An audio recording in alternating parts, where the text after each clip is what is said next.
Hello, my name is Marcus. I'm the compiler of a collection of therapy quotes entitled 1001 Windmills of the Mind. A collection of quotes taken from what's often called the psychodynamic or the psychoanalytic perspective, which long ago, as I understand it, was referred to by some as philosophical medicine or narrative medicine. Story medicine. The theory is that we need healing if our story is broken. What does that mean? What does that mean if a person's story is broken? Well, if a child has an experience, that's part of his life story. Right? To have an experience that he can't perceive, he can't know, it overwhelms him, and as a result, his golden ball, a symbol for his feelings, frees up and become petrified. Symbol might be a petrified frog or frozen woolly mammoth. In mythology is often stone. That's the trauma. So that experience couldn't be known, couldn't be perceived, couldn't be felt. It made us feel disembodied. This is represented in The Wizard of Oz, where the scarecrow represents the lost unknowingness of it, and we can't link it up with our feelings, and we lost our feelings. That's the Tin Man in another place, in that metaphorical unconscious dream world. And the two of them are disembodied or disconnected from the lion, our embodiment. In the beginning, Dorothy found them separately. They weren't together. So the mind center, heart center, body center, they were fragmented with trauma like that. So Dorothy represents our consciousness, and she had to realign them. So at the end of the story, the four of them were all skipping along together.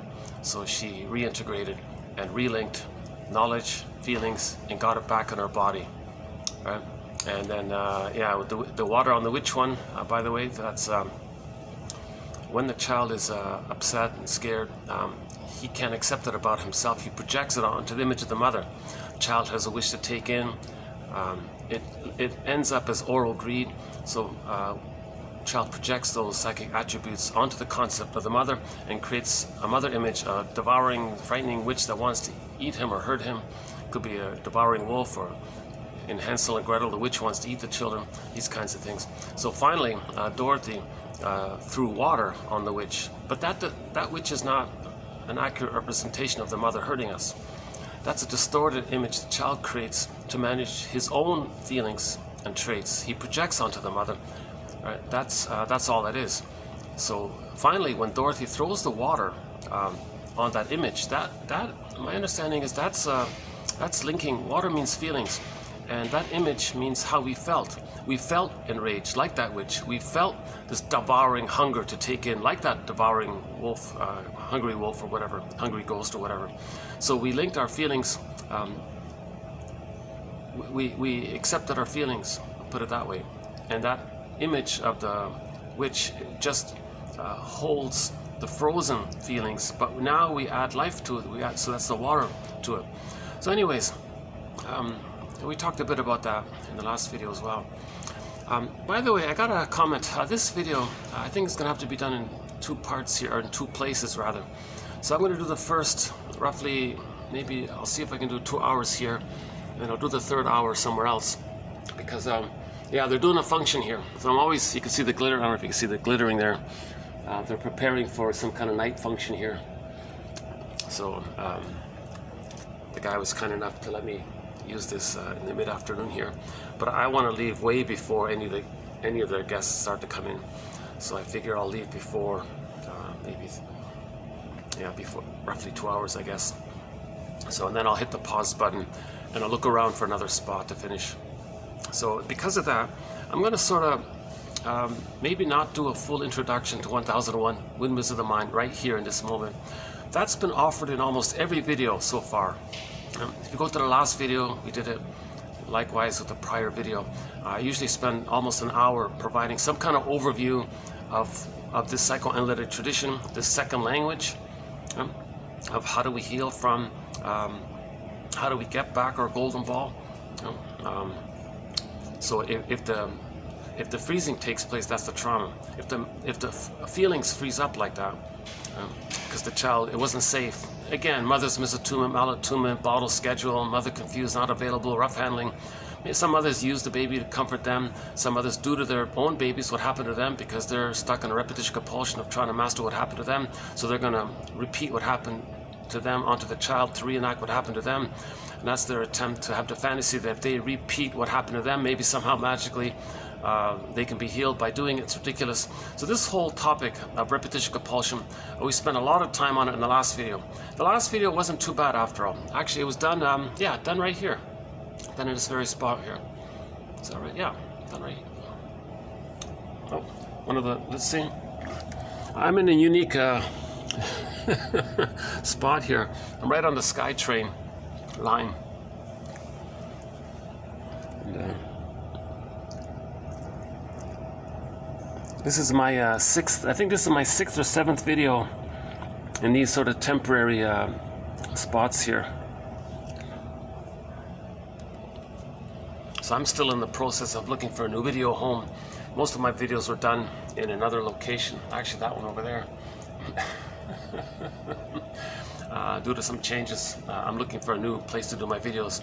So I'm sort of in this in-between moment where I'm bouncing around looking for a new video home. So these 2 hotels here are kind enough to, if there's no function taking place, they're kind enough to let me use this sort of like this open lobby area. And usually there's no AC when there isn't a function, but because there is going to be a function later today, they just turn on the AC.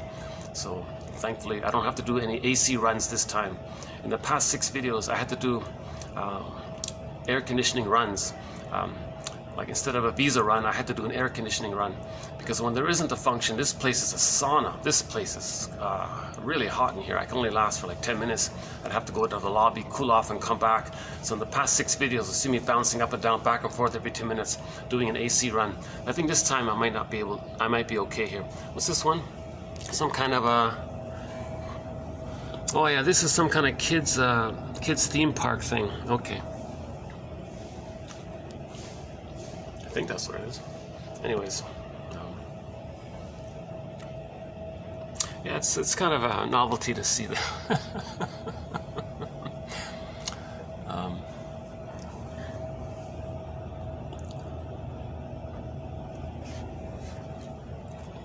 So in the last video, I went into some detail about how we feel, or how the baby feels, and how we still feel unconsciously, numbed over with endorphins, but we still feel it underneath. Shall I compare thee to an onion? In the last video, I went into some depth around some of the images around what's called developmental trauma, interpersonal trauma, relational trauma, okay, strain trauma. The latest phrase for this is attachment trauma. Attachment trauma. The child has to attach, but what if he's traumatized in the process? This one is, oops, got me there. I'm not sure what that is. Maybe some kind of a cosmetic or something. Not sure. Who cares? You don't care what the ads are here.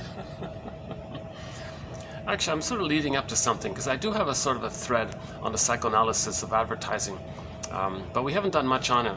So I think maybe because of these ads here, I might be inspired to. What's this one? Oh, this is the, I think this is the AC one. Yeah, okay. Oh yeah, they're selling the AC conditioning here. Luckily this time we've got a bit of AC here. So, Earth's child doesn't feel, all children are born with a golden ball. Their feelings are in the body. They enjoy the present. They're alive in the present. They have all of their feelings, the wide range of feelings, needed feelings, appropriate feelings, aliveness of affect, their golden ball. They're embodied, sort of animation in their body. They're like alive in the body. But if there's trauma, it gets repressed. The image is the golden ball goes down the well. The king throws the baby in the forest. Something pure gets lost into this other world, the forest being a symbol for the unconscious. In the Disney film Inside Out, joy and sadness get zooped into this other world. Similar idea. In the Greek myth, Persephone, Demeter, and Miss Kor, the maiden Miss Kor is on the field, earth opens up, zooped, she gets pulled down into the underworld. Symbol for the non-reporting brain or the unconscious. So that's the idea, that it's like the child just squelches or some kind of presses down, like it gets repressed down, so to speak, and his feelings get lost and put into cold storage, and he freezes up as a result. Hence the image of the woolly mammoth being frozen in that block of ice somewhere in Siberia or Arctic tundra or wherever it is. That could be like an approximate metaphor for how we feel when we are frightened to have our feelings. Enter the Greenberg quote. Not a great film, I don't recommend it, but one of the best film quotes, in my humble opinion, comes from this very mediocre film. But anyways, in it, the shrink character in that film says to the guy, quote, "You have trouble living in the present, so you're dwelling in the past because you never really lived it." See, when the child's traumatized, he can't live it, he can't know it, he can't experience it, he can't have it as a part of his story. He disassociated. He couldn't perceive it. That's the scarecrow off in one place. He couldn't feel it. That's the Tin Man without his feelings, without his heart and all this, right? And then that's disembodied in this cowardly line. That's disembodiment. Kristen Wilson says if you're not in your body because of trauma, you're not making sense, literally. And then it's disembodied discourse that causes problems. Because when there's trauma from the disembodiment, the organism seeks healing. So theory is, like as mentioned earlier, in the last video we spent a fair bit of time, we spent a lot of time actually, the past 2-3 videos on repetition compulsion. It's well worth, I think, if you don't mind my anxious delivery, again my disclaimer, I'm not a shrink, I'm not an analyst, I'm not a professor, social worker, midwife, doula, scientist. I'm none of these. I only have a humble BA, so keep that in mind. I haven't been analyzed, so hence you'll see some of my anxiety as I speak.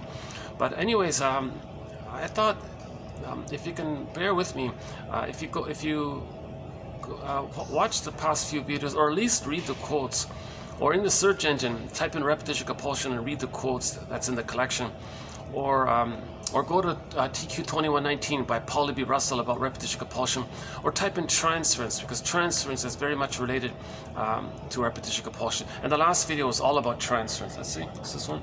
Well, here's a new one here. What's this? Oh, some kind of okay, some kind of industrial thing.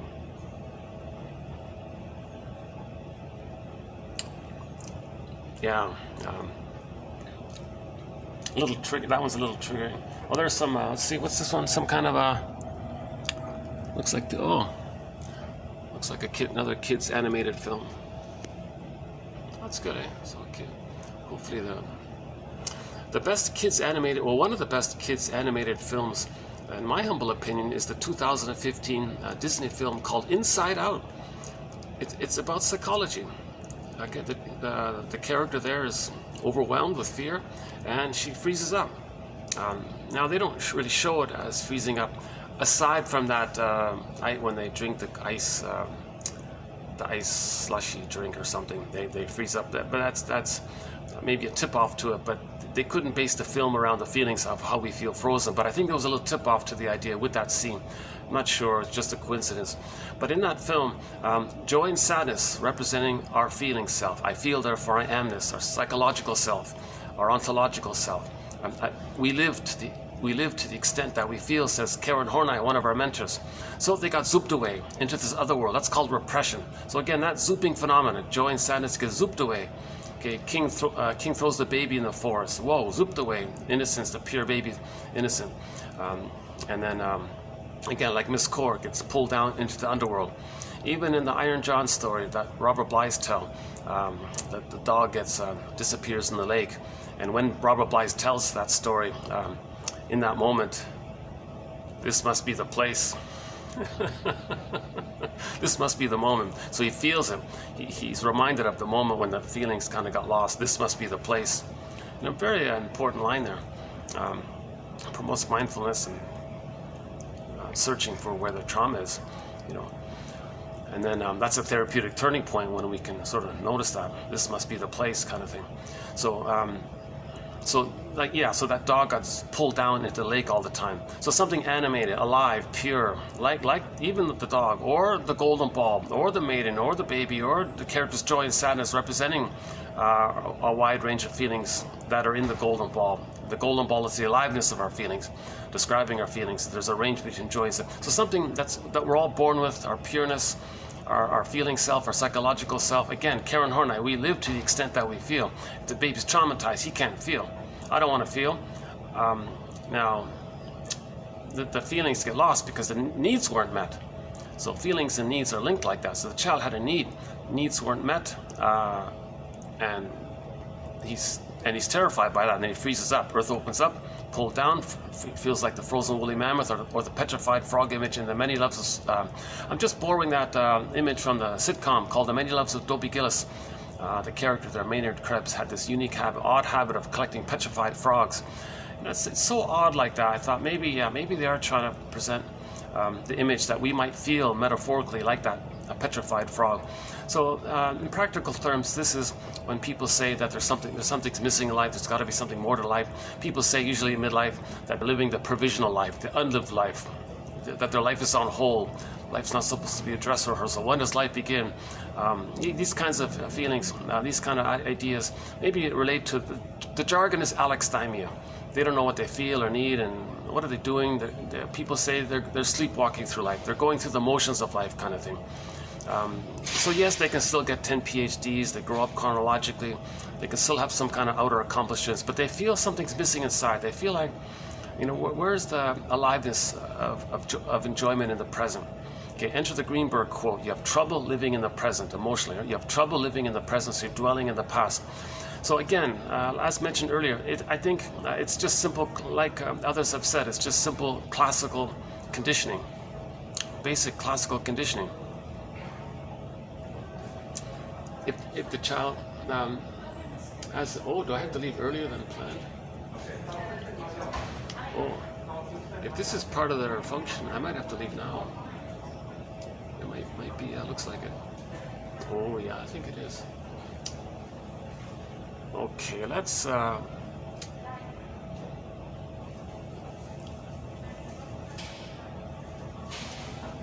let's hold up for a minute. Let's see. Oh, my poor arm. Yeah, the past few days, I think I twisted my muscle or something. Let's hold up here for a few more minutes. You did say I had till 4, but now, what is it now? It's only 2. Yeah, it's 2 o'clock. The problem is, the other venue, there's another function in the nearby place, and it's sort of like my only place here.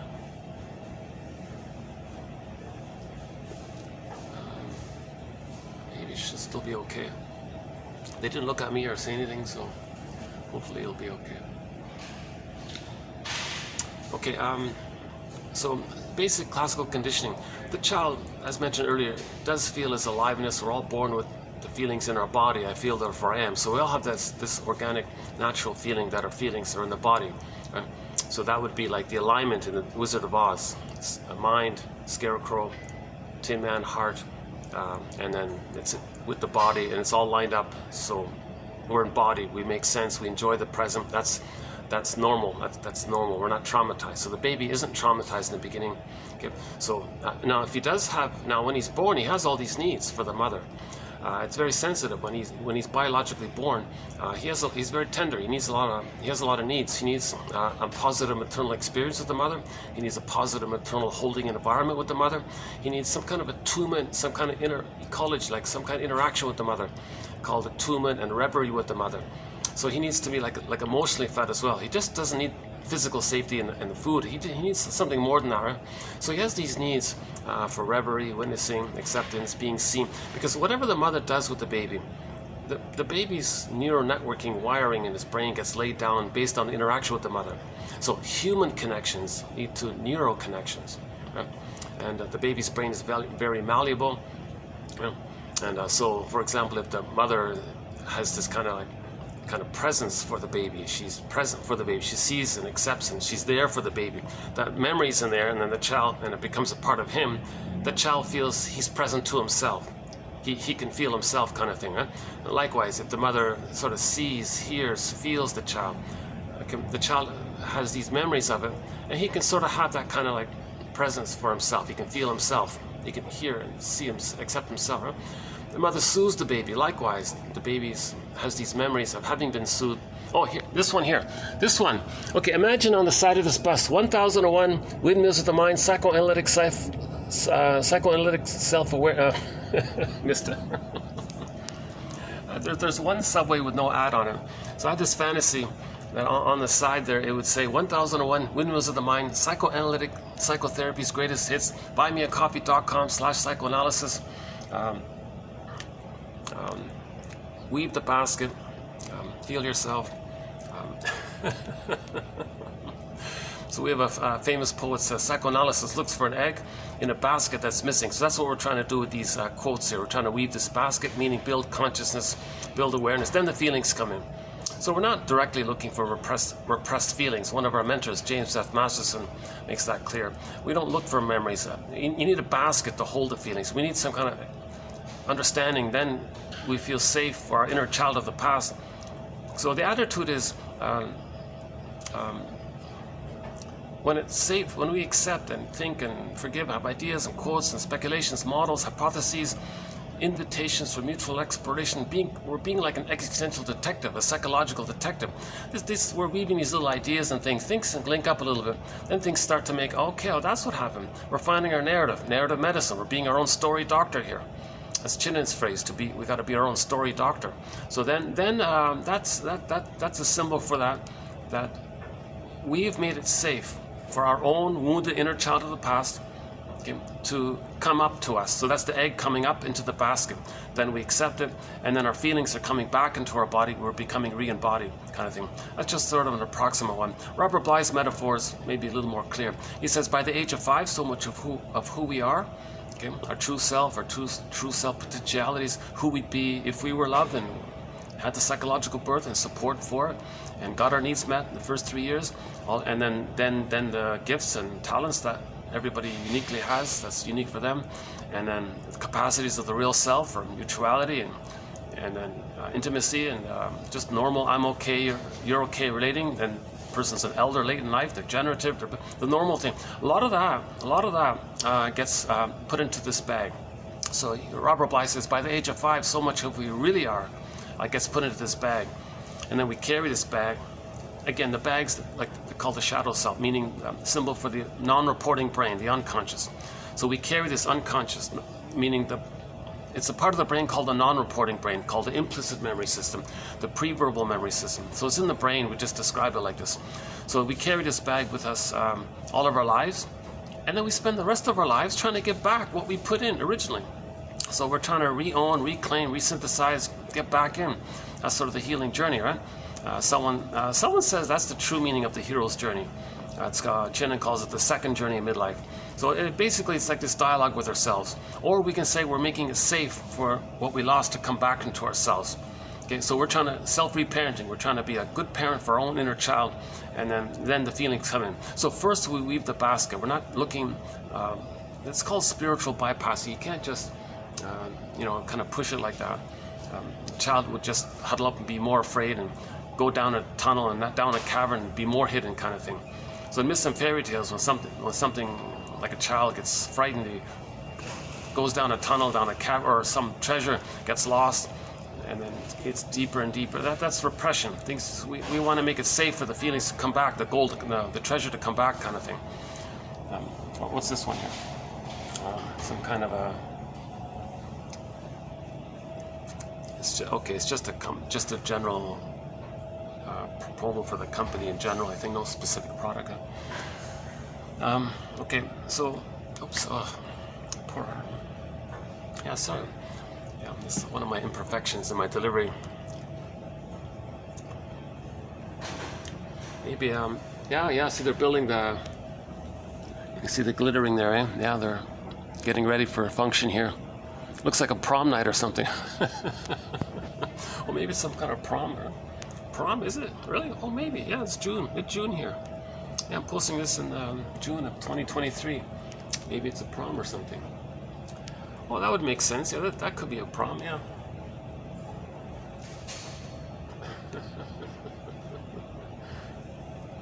Mine was most uneventful. No real memories there.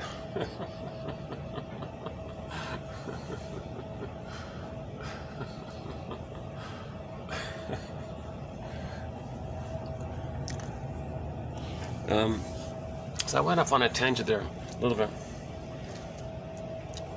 Okay, so in the last video we talked a lot about repetition compulsion. It's this innate drive for healing, so classical conditioning. The child had everything, gets in the bag, it's frozen, feels frozen by it, it's lost, missing, unlived. That's the trauma. Simple classical conditioning. To be alive equals in the brain, post-trauma, the baby's brain has an equation. Well, to be alive and to be in the present, to have needs and feelings equals too much pain. So it's frozen up. Later on, I don't want to enjoy the present and trust and love because they were betrayed. The greatest hurt of all, mother betrayed me. Or another one is the greatest hurt of all, mother failed me. Meaning failed to provide a safety for the baby. So the child even lost basic trust in many cases. But that's a nice one. Some kind of perfume ad. Yeah, it's a nice ad, very effective ad.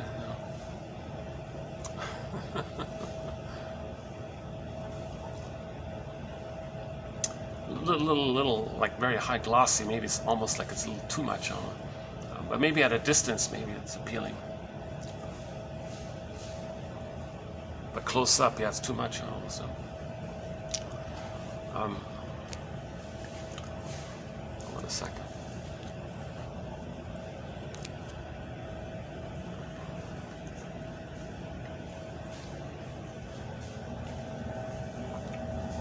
Yeah, they're expecting rain today. Yeah. I'm prepared. I've got my raincoat, my umbrella.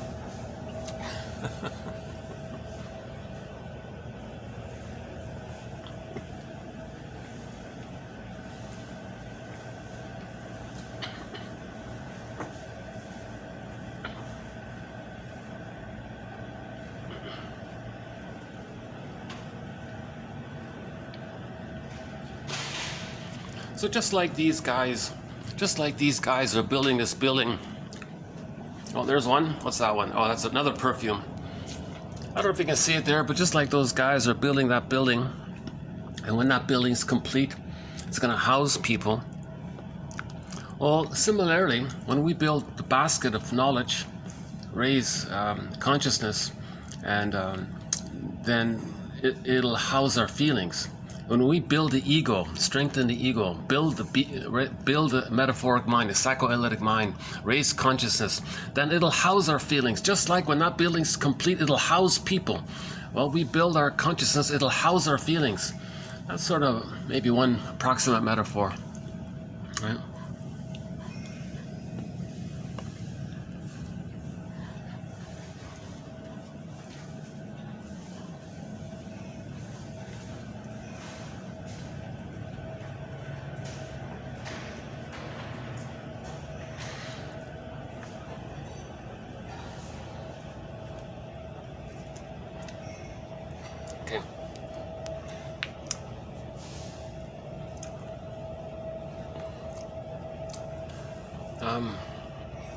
Let's get the quotes. Let's get the quotes up here. Hold on a sec.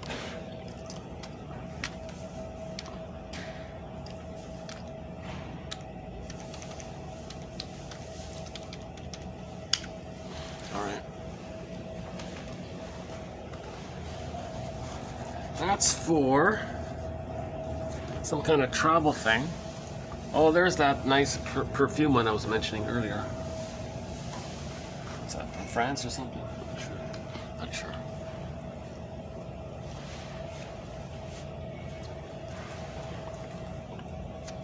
Oh yeah, I mentioned earlier Katie Lee's song, It Must Be Something Psychological. Some perfume company made an ad and they played Katie Lee's song, It Must Be Something Psychological behind it.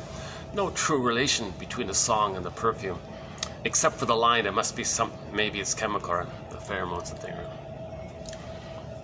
Yeah, so in that song, Katie Lee, it must be something. So again, Katie Lee has an album called a parody, like a comedy kind of parody album of the therapy process called Songs of Couch and Consultation. And the main hit was It Must Be Something Psychological. She says in the song, you know, it's really quite explainable. She's attracted, she likes the guy because he's unattainable. It's explainable because, and it's psychological because the mother was unattainable. So she's attracted to unattainable emotionally unavailable, unattainable partners, because that's what happened with the mother. That's the trauma. When there's trauma, we repeat. So she'll be attracted to people who reminds them, or she'll choose people based on the template she creates and recreate the trauma. So the trauma was in that song, she didn't get her needs met by the mother. She chooses a fellow who is going to act like the mother and replay how she didn't get her needs met. It must be something psychological. It's called repetition compulsion.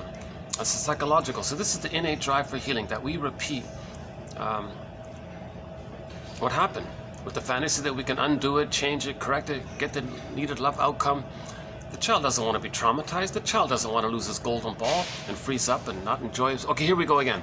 Okay, imagine this ad said, 1001 Windmills of the Mind, Psychoanalytic Psychotherapy's Greatest Hits, buymeacoffee.com/psychoanalysis. All right, we got it.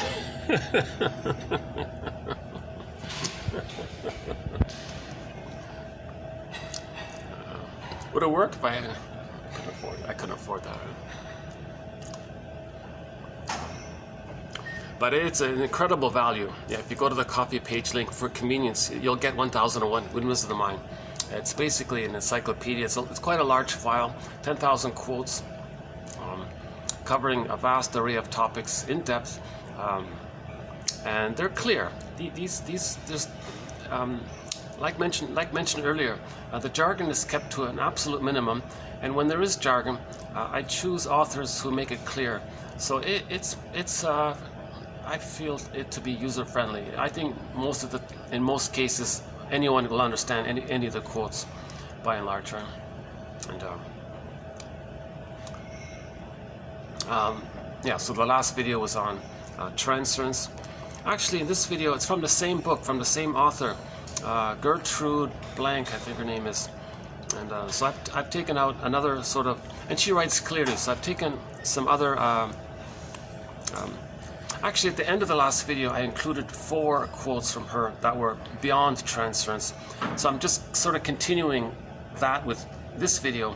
So these are going to be an assortment of quotes from Miss Blanche, or Blank, I'm not sure how you pronounce her name, in just different aspects of the therapy process. It comes from sort of an introductory book that she made called Introduction to Therapy, a Developmental Approach. Is that right? A Primer to Psychotherapy, a Developmental Approach. A pretty good book overall. One of the better ones in terms of introductions. So, you know, I gotta confess, her theory in the last video, it's very interesting. She talks about structure. If the child has enough memories, he can create a kind of structure. But if the child's too traumatized, he's still alive. He's still like in this constant state of looking for structure. So she calls them unstructured or understructured versus the structured client. Now the structured client, they're going to transfer and project. You can make them aware of it. But some people are still sort of alive, trying to get structure and positive memories. She calls them the unstructured. So there's a different approach. So those who are traumatized prior to 18 months, maybe we could just broadly say they're the more lesser or not as structured. Post 18 months, a little more structured. It's just an approximation. It's not a perfect idea. But I gotta confess, what she said is interesting, because if somebody sees you and they have an immense, strong charge, they might be unstructured because they're still alive in the emotionality with the mother. If they have a structure, they can know they're projecting or transferring. So people with the narcissistic pattern, the bully pattern, the Iago pattern, lower functioning BPD patterns, some of the chromatotic based personality patterns. A lot of that, I think she's talking about Melanie Klein's theory about the paranoid schizoid position, where they use primitive, so-called primitive defense mechanism of the mind known as splitting, projection, denial, either or thinking, negative magic gesture. And when they repeat their trauma, they don't just directly repeat it. They're the aggressor. Mother shamed them, they shame others to replay how their mother shamed them. That's a more painful version of it. So the reenactment can take two forms. The more traumatized, disturbed one, the more unstructured one, let's say, the more panicked one or whatever, is that mother shamed the baby. Again, we're not saying the mother necessarily consciously shamed the baby. It's the baby's experience of the mother that counts. That's what counts. It's the baby's experience of the mother. Baby can't tell the difference between the mother and his experience of the mother. So if the mother's just a little misattuned, malattuned, not around, the baby's experience, he's afraid, he freezes up, creates an image of the mother as a monster that wants to eat him. So that's his experience, and to deal with it, he creates an image of her as a monster that wants to eat him. It's not reality, but that's the baby's experience. That's what we're talking about. So if the child is in that condition, and he's so overwhelmed and creates an image of the mother as a monster, like a devouring wolf or whatever, he's so frightened of his own mother, based on his feelings projected out, he did it so he didn't feel too much stress. So it was like a sort of a compromise mechanism. But at a huge cost, he has this paranoid delusion that his mother's hurting him. So how does he just survive? Okay, then enter the splitting mechanism, a trick of the mind. He's just gonna hallucinate. Like the thirsty guy in the desert in the scorching heat who hallucinates an oasis, the baby might hallucinate some kind of goddess breast. Ideal, lovely, beautiful mother breast. Then he thinks that's his mother. So he's dealing with images. He's not even really dealing in the human area yet, because he didn't feel safe with the mother, and he's dealing with goddess and demon imagery in the mind. Again, in the mythological world, which describes the unconscious, it's goddess and demon, the motif. In fairy tale, a little further on, it's fairy godmother, evil witch, these kinds of things. But that's the splitting mechanism. So again, myths and fairy tales describe psychology.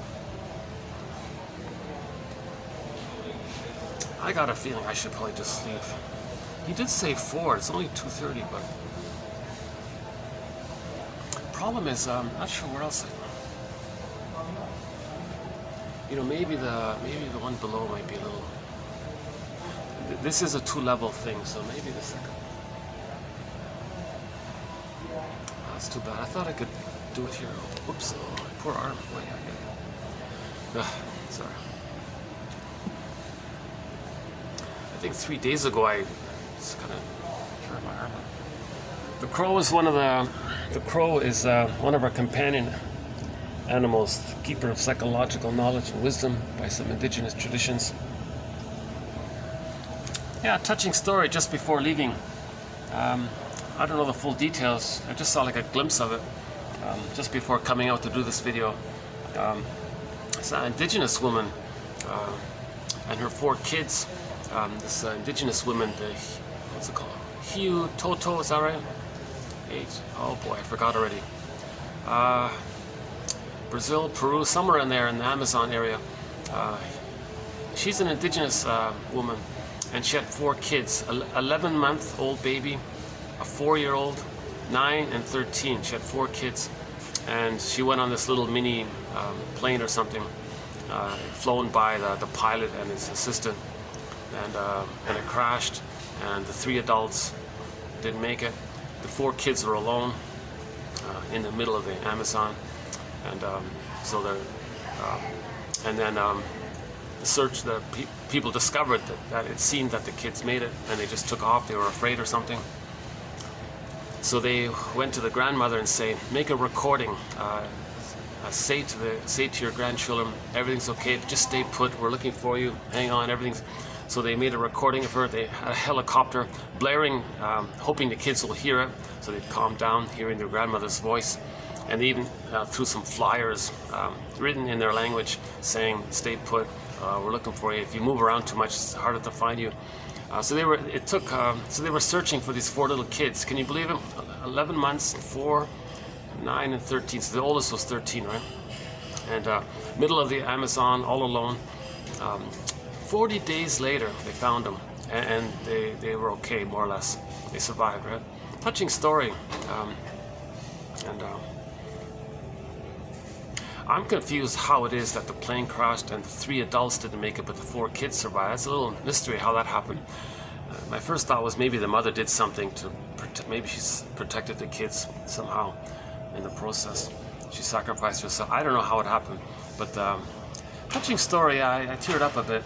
And can you imagine that in the middle of a dense forest, 4 little kids, like a baby, basically, a 4-year-old, and I guess the 9, and so the 13-year-old one was sort of the leader, I guess. And but the point was they're indigenous people, so the kids had some knowledge about how to survive in the forest with food and all that. But they were saying there's panthers in that area or something. So it wasn't like totally safe or something. So anyways, yeah, indigenous. I think it's Hio Toto. I remember the Toto part. It's either Hiutoto or something Iutoto, something like that. So look up 4 kids survive for 40 days in the 40 days. Is that a true story or an exaggerated story? Because sometimes these stories, you know, you're not getting the full thing. Right? Sometimes they elaborate, sometimes they embellish. But assuming there's something to it, yeah. Oh yeah, so the indigenous people, yeah, back to them.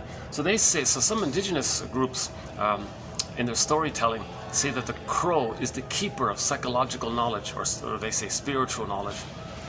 Interesting, huh?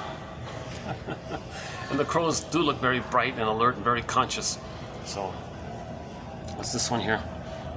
Well, that's the tour one, right?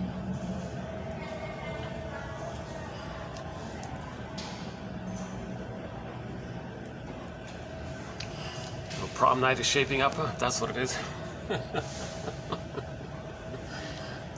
I don't see any disco ball or anything.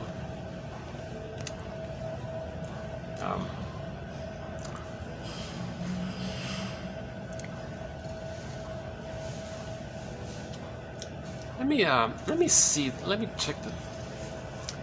Let me do a quick little. Let me see. Maybe I should go down. Let me see if I should go downstairs. Hold on a second.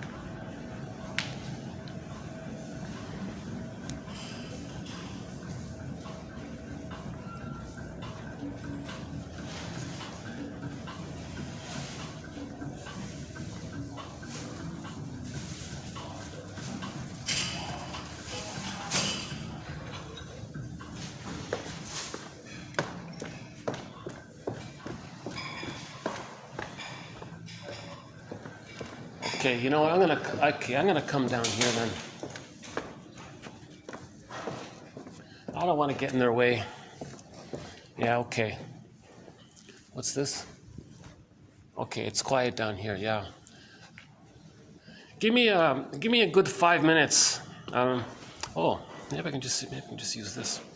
What about this here? How's the lighting here? Lighting's okay here, right? Yeah, let's do this here. I don't want to get in their way and all that. Give me a good, fast forward this for about a good 5 minutes. I'm gonna set up down here. Yeah, let's do that. Go.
looks like a lot of fun.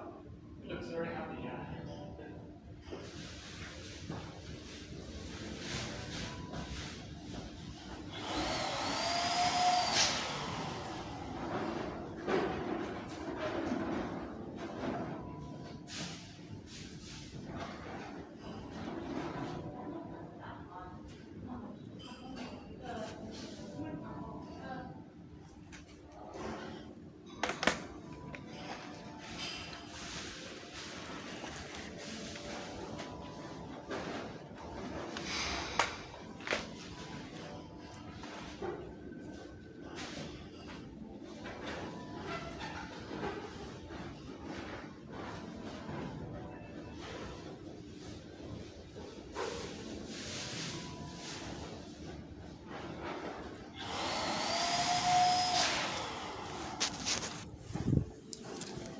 Okay, let's continue down here.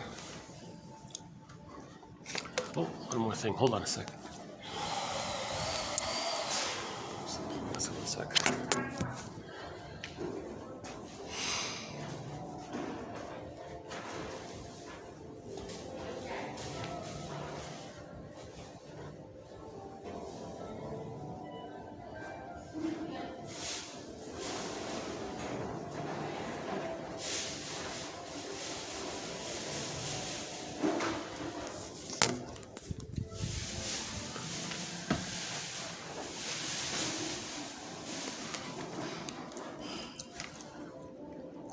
Okay, let's continue down here.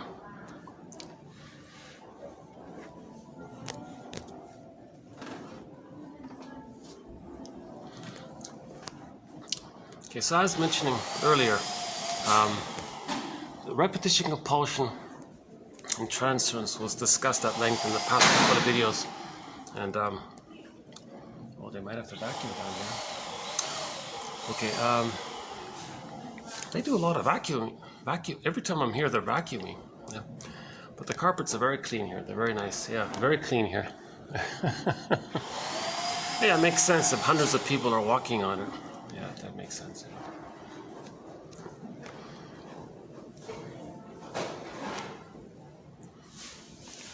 Repetition compulsion. Okay, I'd like to summarize it, but I just did a full sort of discussion on repetition compulsion. So classical conditioning, let's just finish that point up. So I'm just temporarily using two from pop culture. The one from Zig Ziglar, not the greatest examples, but anyways, he gives the example. I'm not a fan or anything, but I did hear his little snippet about classical conditioning. So there was a flea in a jar and the lid was on it. The flea was bouncing up, but he kept hitting himself on the top of the lid. He kept doing it again and again. At one point, somehow the flea figured out it's too painful to jump that high. So he sort of jumped, but lower, not enough to hit the lid. He just jumped not enough high. And then finally the experimenter or whatever removed the lid. Now the flea is free. Now the flea can jump out. He didn't. He was living in the past. He was conditioned in the past. He wasn't enjoying the present. He was misperceiving the present. He was seeing the present in terms of the past. He was conditioned. So, okay, we have Greenberg. We have trouble. So the flea was having trouble living in the present. He was dwelling in the past. He didn't jump out. He stayed in the jar the whole time because he was conditioned. So humans are like that. We're kind of emotionally living in the past like that, not enjoying emotionally fully in the present. And similar, the other example, again, I don't know the full story. Some self-help guy gave a little anecdote about an elephant was tied to a post, a baby, little baby elephant. A farmer wanted to keep him nearby or whatever, and the baby elephant was charging, trying to break the rope and the post. He couldn't do it. He kept doing it again and again. After a while, he finally gave up.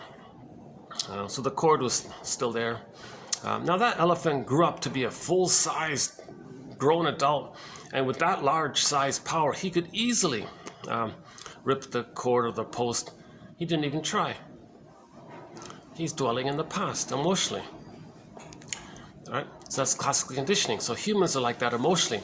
We're afraid to live in the present because we're dwelling in the past. So that's psychic pain. Somebody said, I don't know what you're talking about. I feel nothing. Elvin Semrat says, first of all, you're never not feeling anything. And number two, if you think you're feeling nothing, well, that's when you're hurting the most. It's just numbed over with the mercy chemical called endorphins.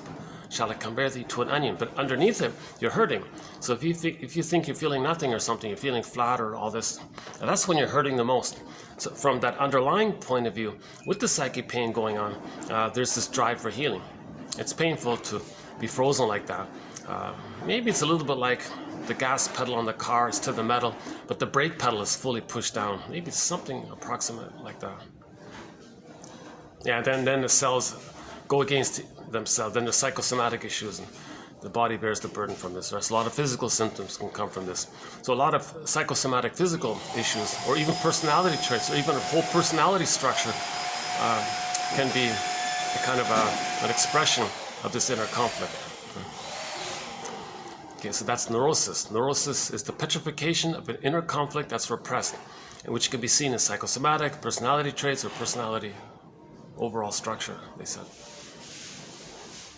So innate drive for healing. Innate drive for healing. Innate drive for healing. Okay, my ballpark guesstimate is, let's say when the baby's traumatized, he might be saying, no, mother, I can't have this. I can't. You got to be there for me. Don't gaslight me. No, redo it. Do it right, mother. Do it so that my needs are met. Don't make me freeze up. Do it again. Correct your ways, mother. I need reverie and attunement, emotional feeling, and safety with you. No, don't do it like that. No, love me, mother. Be there for me, mother. Make me feel safe, because the baby is helpless, powerless, no motor skills, can't go away, huge double bind, must turn to his mother, but he's being hurt by her. No, don't hurt me, mother. So, and he's maybe saying it again and again. So maybe that's this drive to have the happy, normal outcome, but he's frozen there. But that mechanism is still going on, called repetition compulsion. So it would be like, well, wait a minute, the person is growing up, but they're still repeating it. So the present is going to be seen cognitively for the present, but emotionally, the fantasy is that something in the present, if we replay it emotionally in the present, using the present as a staging, symbolic for the past, maybe it's that ongoing attempt to get the better outcome. Right? So repetition compulsion is this fantasy that if we somehow replay and reenact, either direct or by identification with the aggressor, the two main forms, somehow reenact it, somehow magically it's going to change the past, undo the past, correct the past, get the past that the baby wanted. Right? So that's sort of the main point about repetition compulsion. The present is like going to be seen emotionally as the past. Greenberg film, again, you have trouble living in the present, you're dwelling in the past. The present is seen emotionally as the past. The present is the past emotionally. We repeat or transfer the past into the present because of that pain we're feeling, searching for a narrative, searching for understanding, searching for the nest, so the feelings and the golden ball will come back, the embodiment will come back. Okay, so we repeat because we lost memory and feeling. We repeat and search for them. When we get them, we stop repeating. And it's a therapeutic turning point to notice when we're transferring, when we're trying to induce others into a role representing the past template that we create. So the baby creates a template, working model, stencil, script, schema, architecture. They call it internal objects, relational units, psychic templates. So there's some, I don't go with subpersonalities and ego. I think that's more harmful. It's just some kind of memory setup of the baby in relation to the mother. So it's sometimes they call it a CCRT, core conflictual relationship theme with the mother, or RRP, role reciprocal procedure, or relational units, psychic relational units, part self linked to a part other, and there's different types of it, right? Sometimes the baby has a memory of being loved when he's crying.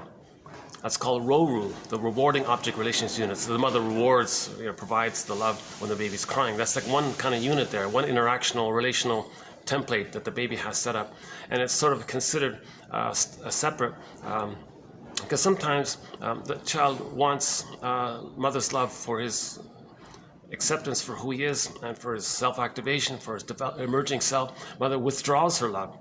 Whoa, that's called the WORU, double withdrawing object relations unit.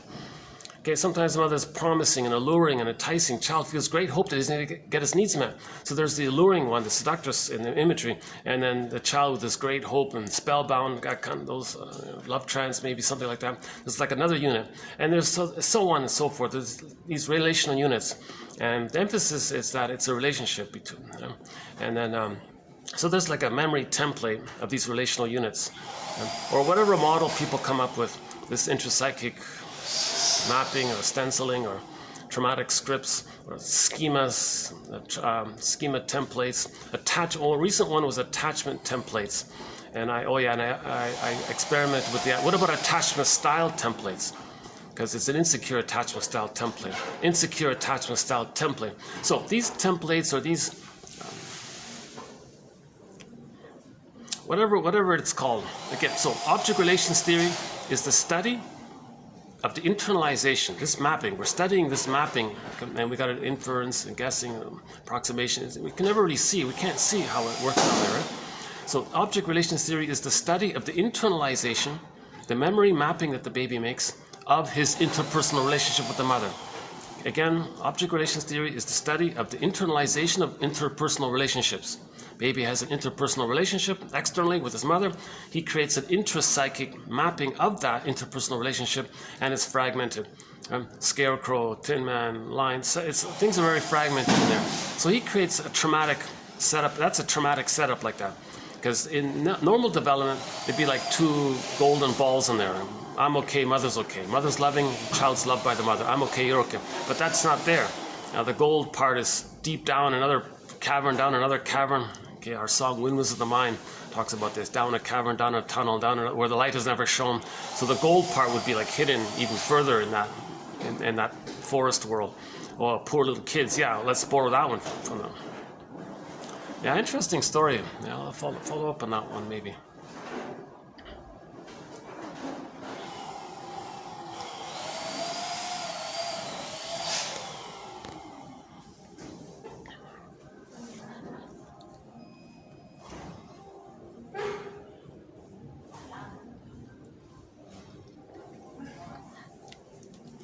So the theory is we may transfer that working, that's, let's just say stencil, let's say, into the present. And so we're going to fit the present into that stencil, we're going to confirmation bias maybe, or invent an identity for others, or induce others to play a role to fit the script. So we're going to misperceive the present, misuse the present, in effect, distort the present, make up the present, somehow see the present as a representation of that model. So we want to see the present as the past. Okay. Then we recreate what caused it. So to recreate what caused it, we're going to induce others to play a role from the past. So if the mother shamed the baby, they may go through life goading others to shame them. That's called direct. Or if they identify with the aggressor, they may ask others to play the role of their innocence. Okay, the person in the present plays the role of the shaming mother. They reject others to replay how the mother rejected them. So that model they're putting in the present, and they're going to recreate that interaction with the mother in the present with others playing like a casting thing, like an actor thing, like a staging thing. So they're not really seeing people in the present. There's no thou. They're not seeing people in the present. Again, Greenberg, you have trouble living in the present. So they're not seeing people in the present for who they are. They're seeing people in the present to play roles from the past. So they want to induce others, persuade others, somehow goad others into those roles. It could be shaming mother or idealized needed good mother. Could be shame self or love self. There's different roles like that. So, and that's the way the repetition compulsion takes place. But it never works. It never works. If the mother shamed them and they identify with the aggressor, they can have 20 lifetimes shaming others to replay how the mother shamed them. It's not going to change what happened originally in the nursery. It doesn't work. Again, Paul B. Russell talks about this. It doesn't work. They say belated trying to master. You never master that kind of thing. Shaming others to replay how your mother shamed you, doing it again, you're never going to master the original pain of the mother shaming. It's wrong. It doesn't work. I agree with the authors on that point. Some say, oh yeah, you're trying to master it. So they imply, well, just keep on shaming others. Maybe maybe it'll heal the memory of your mother shaming you. Oh, you gotta be kidding. Whoever said that? I don't know, maybe they're referring to something else. You know, there's a little bit of a blurring there, because we're not talking about just general learning, like if you repeat something, you learn it and then you master it. That's what they sort of mean. Like in general, we master something. Like you want to ride a bike, you try, you fall down, try again, then you master it. So you repeat it that way. That's different. We're talking about a relationship. We're talking about a relationship, or like a more primal area related to the child's survival, like that more life area with the feelings. Like it's different. It's different. Learning, you know, memorizing a list of terms to pass a test and doing it again and again, then you master that. That's different from what we're talking about here. So, yeah, last video we talked about it. Okay, let's get this back here. Hold on a sec.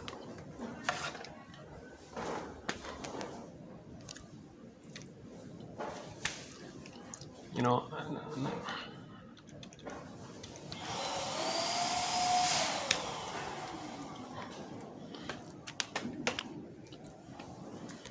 the truth is, I'm a little unprepared today. Is there a plug? Because I don't know. I think my thing isn't.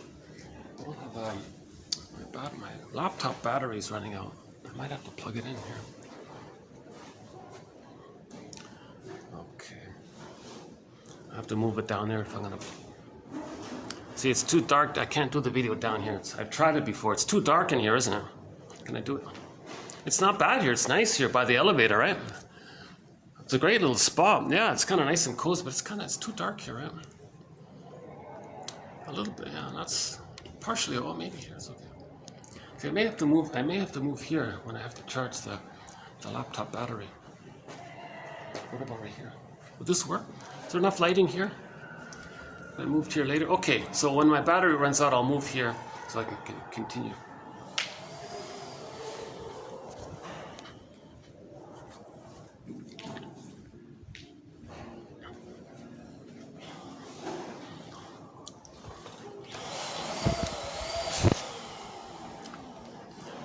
I'm excited to find these quotes and to post them and to share them. You know, it is like another language, but no fixed answers. These we're being like a detective, so that's the idea, right? Rumpelstiltskin, searching for the right formulation. Oh, in the next video we'll have a quote about formulation. This idea that the shrink, again, I'm not a shrink, but I'm reading their books. Right? They say that in the beginning they want to create some kind of tentative overview of the situation called the psychodynamic case formulation. So what are their patterns and the context of it all? What's their attachment style? What's their complaint? How do they feel? What are their defense mechanisms? What's their core emotion they're avoiding? What's the cost of them doing it? And you kind of create this whole case formulation for them. So that's in the next video here. Let's begin here then. So the conclusion is, if we're aware of when we're trying to recreate the past and the present, if we can reflect on that moment, that's a therapeutic turning point. Then we realize we don't have to repeat, make new choices. That's healthier. Then we're healing. The more you just replay, spin that record, the older you get, it's the unlived life. You're just see, the issue is at some point you want to mourn the loss of all that time, that unlived life, right? So the part of all this is to mourn. But see, that's the trauma. When there's trauma, we can't mourn. The psychic structure needed, or the experience, the story, the narrative medicine, the story that was needed to have the psychic structure to mourn, the story that was needed, story doctor, the story got broken, damaged story. Someone fixed my story, the guy said. So the story, the experience story was that the child didn't get enough love to feel safe enough to leave the mother, to have his identity. Then that's like a floor of the sense of self, having his feelings. Then if he has his feelings, then if there is a loss later in life, he can refer to him having his feelings and accept the loss. But if he doesn't differentiate, was that the prom night music? Are they? Yeah, they got lots of balloons. I noticed them. Yeah, oh, yeah, you can see some of the balloons there. Yeah.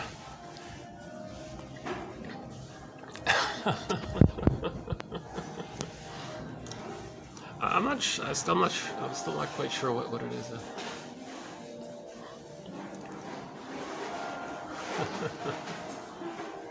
But I'm sure it'll be a memorable, nice evening for whoever it is.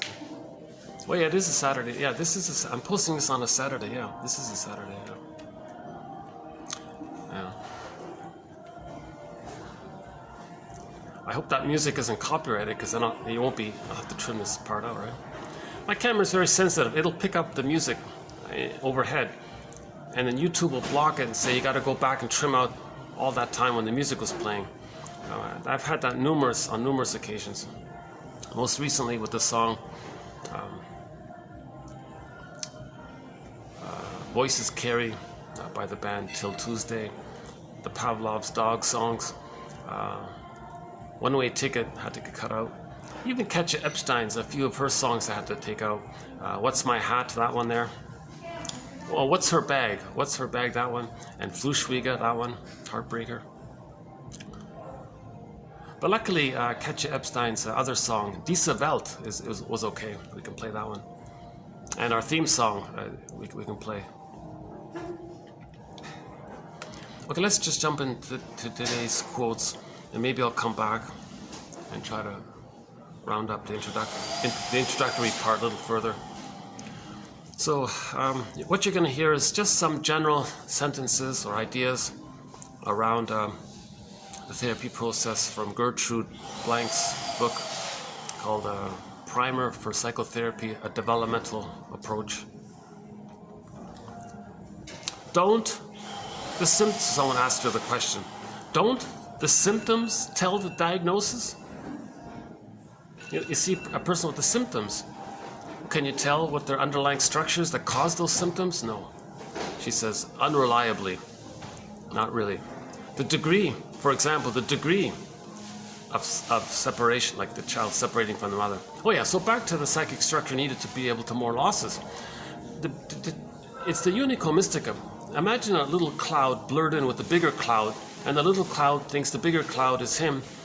So, and it's two there. So in the psychic representation, the self-concept is blurred in with the other concept.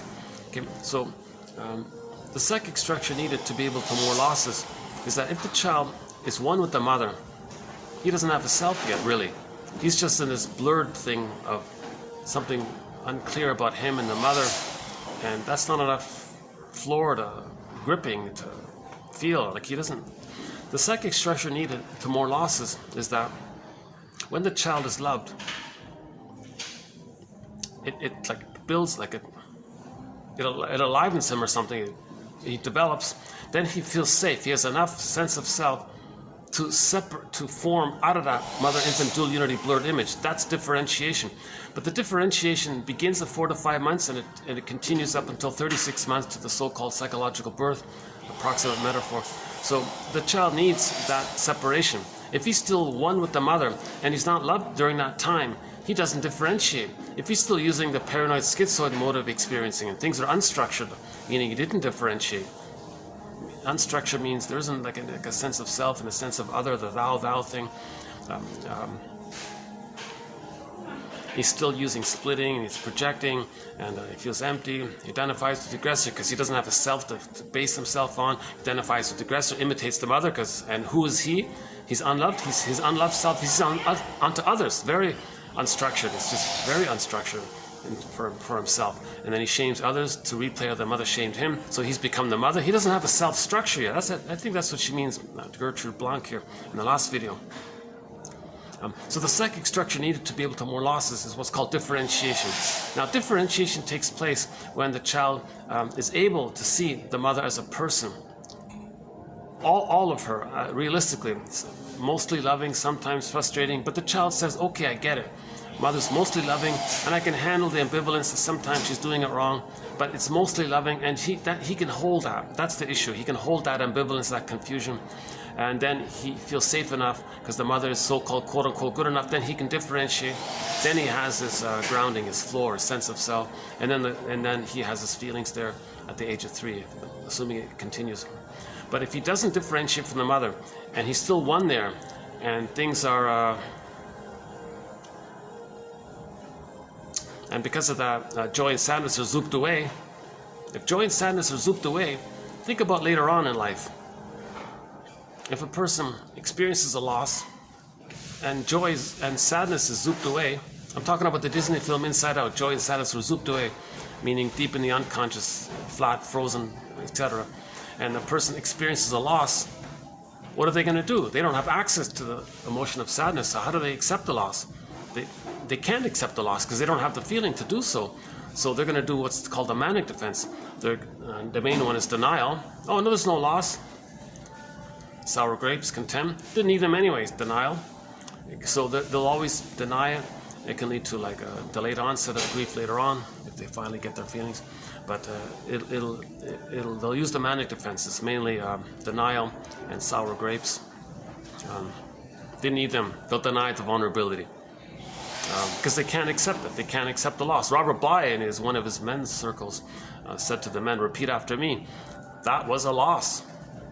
Just say those words. That was whatever they're talking. Whatever the loss was, now say it. That was a loss. And they were all weeping, or some of them were weeping, because it's hard to admit the loss.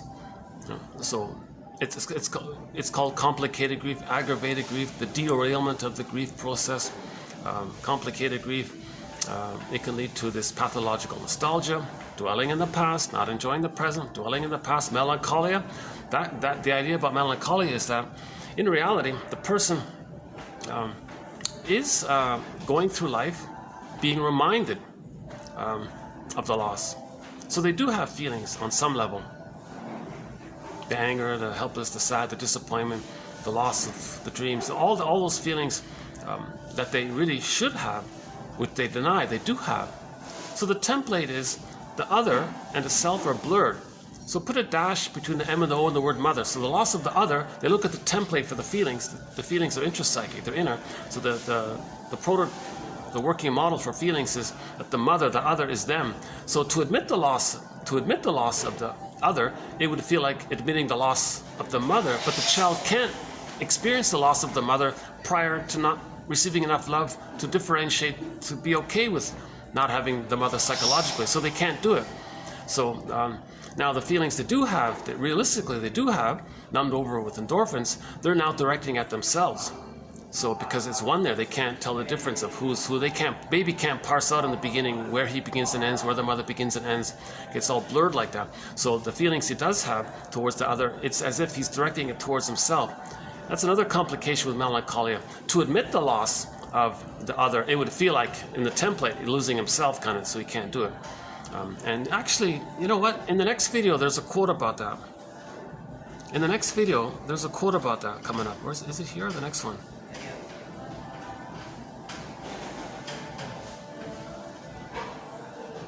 In the next video, we got a quote about that very point. So the next video will have some good quotes as well. I'm really, every video has some excellent quotes. If my commentary is unhelpful or whatever, just read the quotes below. They're very helpful quotes. I'm very confident you'll find, anyone can find something of substance there, some fibers, they'll find something of substance. Now for convenience, so one way to get these quotes is through each video you click the more link. 900 videos roughly, on average 10 quotes per video for a total of 9,000 quotes. That's roughly 90% of the collection is here on this YouTube channel. So one can find the quotes by clicking around like that. Or for convenience, like that imaginary ad on the subway that passes by, 1001 Windmills of the Mind, psychoanalytic psychotherapy's greatest hits. buymeacoffee.com/psychoanalysis. Coffee is being used as a countable noun, so it's a coffee. So 4 words there, buymeacoffee.com/psychoanalysis. For the price of a regular coffee. Not for the price of of a hotel coffee, which is pretty pricey. So it's over double the regular price, right? Almost 3 times. Huh? For the price of a regular coffee, one can have this encyclopedia, rich, in-depth material of quotes. I think it's accurate. I think I'm being realistic. This represents the greatest hits from this psychoanalytic tradition.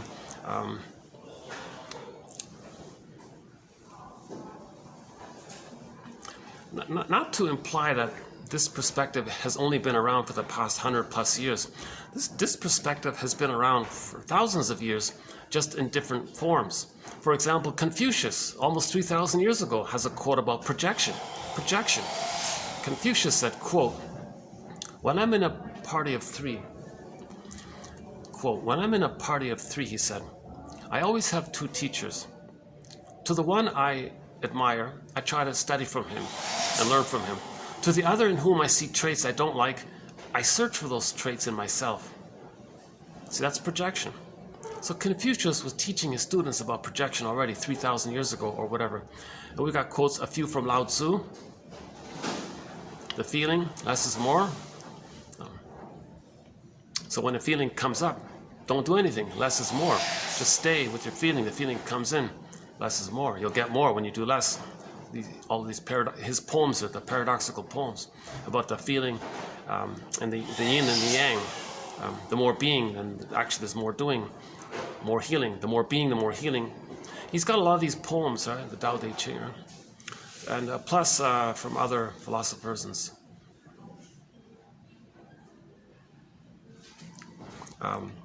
So we got quotes from films and self-help, like good self-help books, the psychoanalytically or more psychologically minded self-help books, even some song lyrics and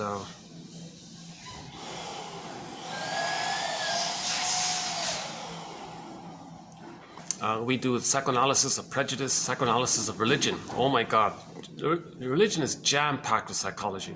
There's so much in there. One shrink said, you can just study the psychoanalysis of religion and you'll get like a whole crash course in psychoanalysis. It's just jam-packed with psychology. The splitting and the projection, symbiosis, that's a big one. Oh, that's a separate thread right there, symbiosis. Oh yeah, I'm gonna add a new song to our thread on symbiosis called See Forever Eyes. Not the best song. It's okay. It's an okay song, but symbiosis. So the main song I was using for our thread on symbiosis. Remember, the mother has to be a symbiotic object for the baby, or a self-object for the baby. So all babies need their symbiotic needs. That oneness there, the unico mystica, the merging, the oneness, the undifferentiation. Okay?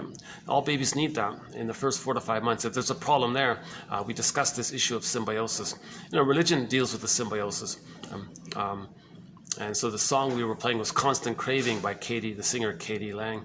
Constant Craving. What's this constant craving? She's craving for that bliss, the missing bliss that was missing. All babies need an extended bliss.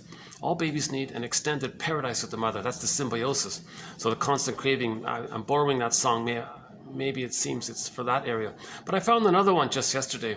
I'm going to maybe update it or add another song called See Forever Eyes.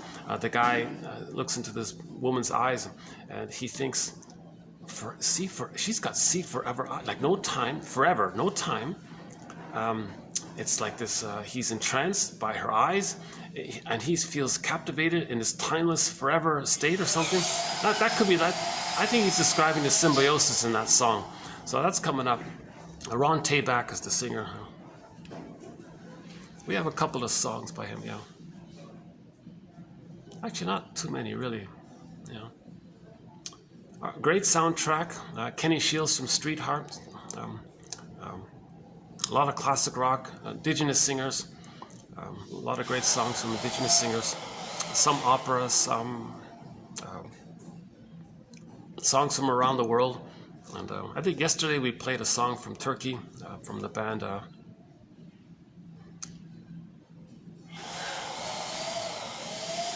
Altın Gün, yeah, that band there. So we got songs from around the world. If I can find a song by that indigenous, those kids, the indigenous singers from that, Hitu Toto. If I can find a song from them, maybe I'll play it there. That's quite an image, eh? 4 little kids lost in a jungle, a 1-year-old, a 4-year-old, and then a 9 and a 13, and they made it for he said, I just noticed that they said 40 days. I'm wondering if it's just sort of an exaggeration or some kind of attention-seeking thing, or maybe it's like a feel-good story or a moral booster kind of story.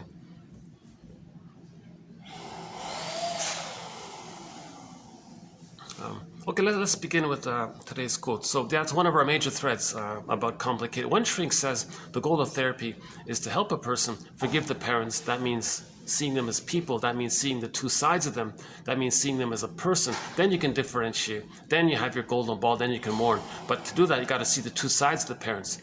When there's trauma, they see either or, right? Goddess and demon. That's the template for either or thinking, all or nothing thinking, idealize, devalue, perfect or forget it, all or nothing, now or never. This kind of dichotomous thinking when there's trauma. So when the more traumatized the baby is, the more that they're going to go through life with either or, useful or not useful. And they have this very kind of, I don't want to say crude or barbaric attitude, but something a little bit like that, because the baby wanted to take, no mother wants to take me in. So their philosophy in life is, well, it's either be eaten, or my greed or your greed. And actually, one famous guy, one leader of the plunder system says that. It's my greed or your greed, my envy or your envy. No, not at all. Not everyone is traumatized that early on. A lot of people are traumatized post 18 months. So they don't have that archaic either-or mentality. They tend to see the three-dimensionality, the more traumatized humanists, realistically, that we're all wounded, but not to the point where we think like we're in the jungle from 10,000 years ago, eat or be eaten, like that kind of barbaric attitude, right? So that leads to things like we or they or us or them, these kinds of things. Okay, so that's the template for that is the baby wanted to feed, that's rejected. No, the mother wants to eat me, so eat or be eaten, and then you can apply that to their slogans that can be elaborated, but the source point is from there. So that's a sign of trauma. Anyone going around all that kind of exaggerated, simplistic, unreal, it's not real. They're seeing the world through that template. Remember, when we create a template, we see the world through that template. If that template is very traumatized, if that's a very traumatized template, they're going to have a very negative view of the world to fit that very negative experience that the baby experienced, right? So that's all that's going on there, right? Okay, so let's go back to today's quotes here. Okay, don't the symptoms, somebody asked the shrink here, don't the symptoms tell the diagnosis? Well, not reliably. The degree of separation and level of structuralization, okay, I mean like psychological development, emotional advancement, okay, etc. The degree of separation. Did the child psychologically separate from the mother, or are they still psychologically married? Then they're unstructured. Then they're still merged inside. So we look at psychic structure. So the degree of separation and level of structuralization is not as easily ascertained as are symptoms. Okay, so symptoms are superficial, right? A lot of things can cause our symptoms. For example, although in medicine, symptoms are a more general guide to diagnosis, even there, it's not always so. As is well known, a headache is a symptom can be caused by many things. Maybe just nervous, maybe just anxiety, or maybe something more serious, right? So a person says they have a headache, it doesn't automatically tell you immediately what's causing it, right? So the symptom doesn't tell you the cause. The symptom is just a symptom. A lot of things can cause that symptom. So likewise, in neurosis or dysfunctions, things are even more complex. For example, if someone has a lot of this OCD thing, well, maybe it's just a neurotic thing of the inability to more losses. They want to control things, because if they control things, then they're not going to lose it. If they lose it because they're controlling it, they don't lose it.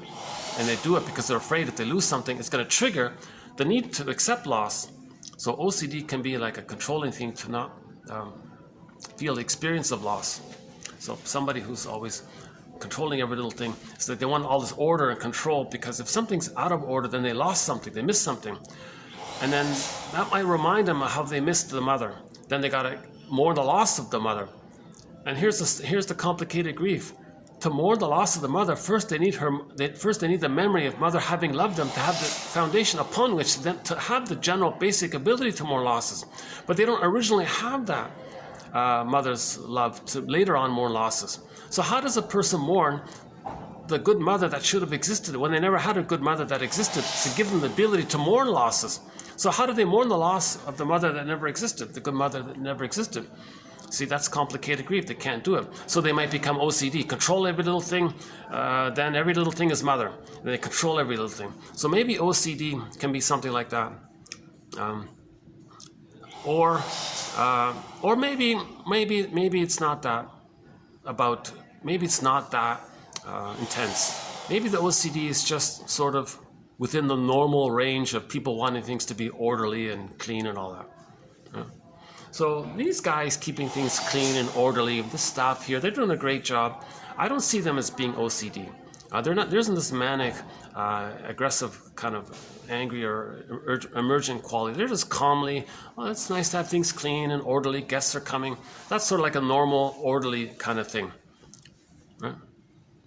So when we see people being very, oh, God, it's got to be clean, got to check this, straighten this out. Maybe it's just, is it that, or is it the more underlying, it's got to be perfect, all this.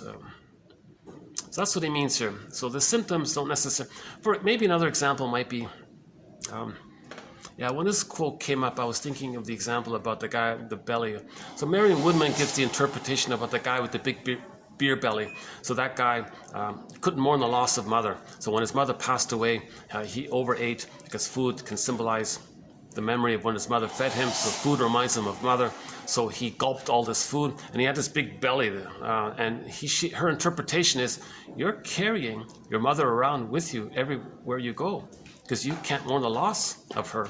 So you're carrying her around symbolically with the food and the belly. Now you walk around with this big belly, you think that's your mother. You feel safe, and there's your mother. That was her interpretation. Very unusual for a shrink to provide that kind of direct interpretation. I was surprised when I read it. But you got to read it in the context of her books. What's the Addiction to Perfection? One of her books, I forgot which one. Her famous book is called The Owl, the baker's one, the baker's daughter one. Something about the owl. Addiction to Perfection, the bridegroom one, Leaving Father's House one. One of her books. Marion Woodman, we have a few of her quotes here. So the symptom reveals and conceals the issue. It's a compromise. That guy, that mama's boy guy, who never got his mother's love and lost his mother, he doesn't have the ability to mourn the loss because he never got his mother, so he's still clinging to mother. So how does he cling to mother? So the food and all that represents her, so the food was like a teddy bear. So he created this big belly to, in effect, have the ability to carry a big teddy bear around with him all the time. And there was one quote about the guy with the beard. He was using the beard as a teddy bear, that kind of, to link him to the soft, warm, soft kind of thing. And the belly was doing that because they couldn't mourn. That's not to say everybody with a beard is still holding on to mother. There's like a long list of reasons of why people have beards. There's like a 50-point list. I was just like one of them. So it's not to generalize like that.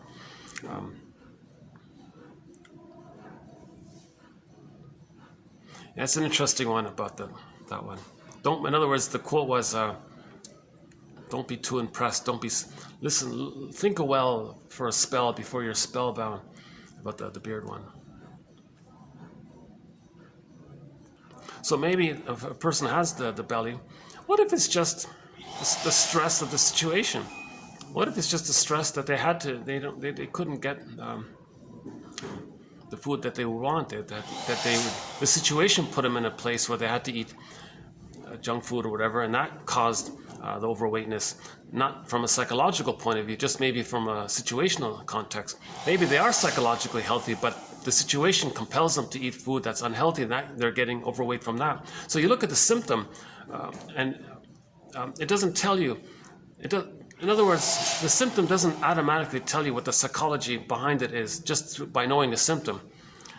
Sarno maybe is an exception. He says if you have back pain or shoulder pain, that's the rage that the person felt when the mother didn't meet their needs, that the shame and the rage went into the body, that kind of thing. So just a general sentence that the symptoms don't tell you the underlying psychology. That's just, these are all general kind of ideas. Next one here. Someone asked the shrink here, what do you mean by separation? What does that mean? Her answer was, well, I certainly don't mean physical separation. It's not about physical. It's this emotional separation from the mother, where the child has his identity, the mother has her identity. That's the separation from the mother. But in terms of identity, inward emotional identity, that's the separation from that way. They can still live under the same house. I'm not talking about physical. I certainly don't mean physical separation. For example, especially in infancy, the person isn't equipped to live a separate life. So think about it, the baby at the age of 3, he's meant to achieve separation. Doesn't mean he's going to leave the house, obviously. Right? Separation involves the gradual sorting out of images. Oh, here we go. Separation involves the gradual sorting out of images of a self, at first merged with images of the mothering person, until a separate identity is established. That's why Mahler, one of our mentors, Margaret Mahler, that's why Mahler refers to it as a process. By the time of psychological birth, at approximately 3 years of age, the child has separate images of self and other that stabilize as representations. In concert with that development, structuralization took place. So some kind of structuralization took place. Hold on a second.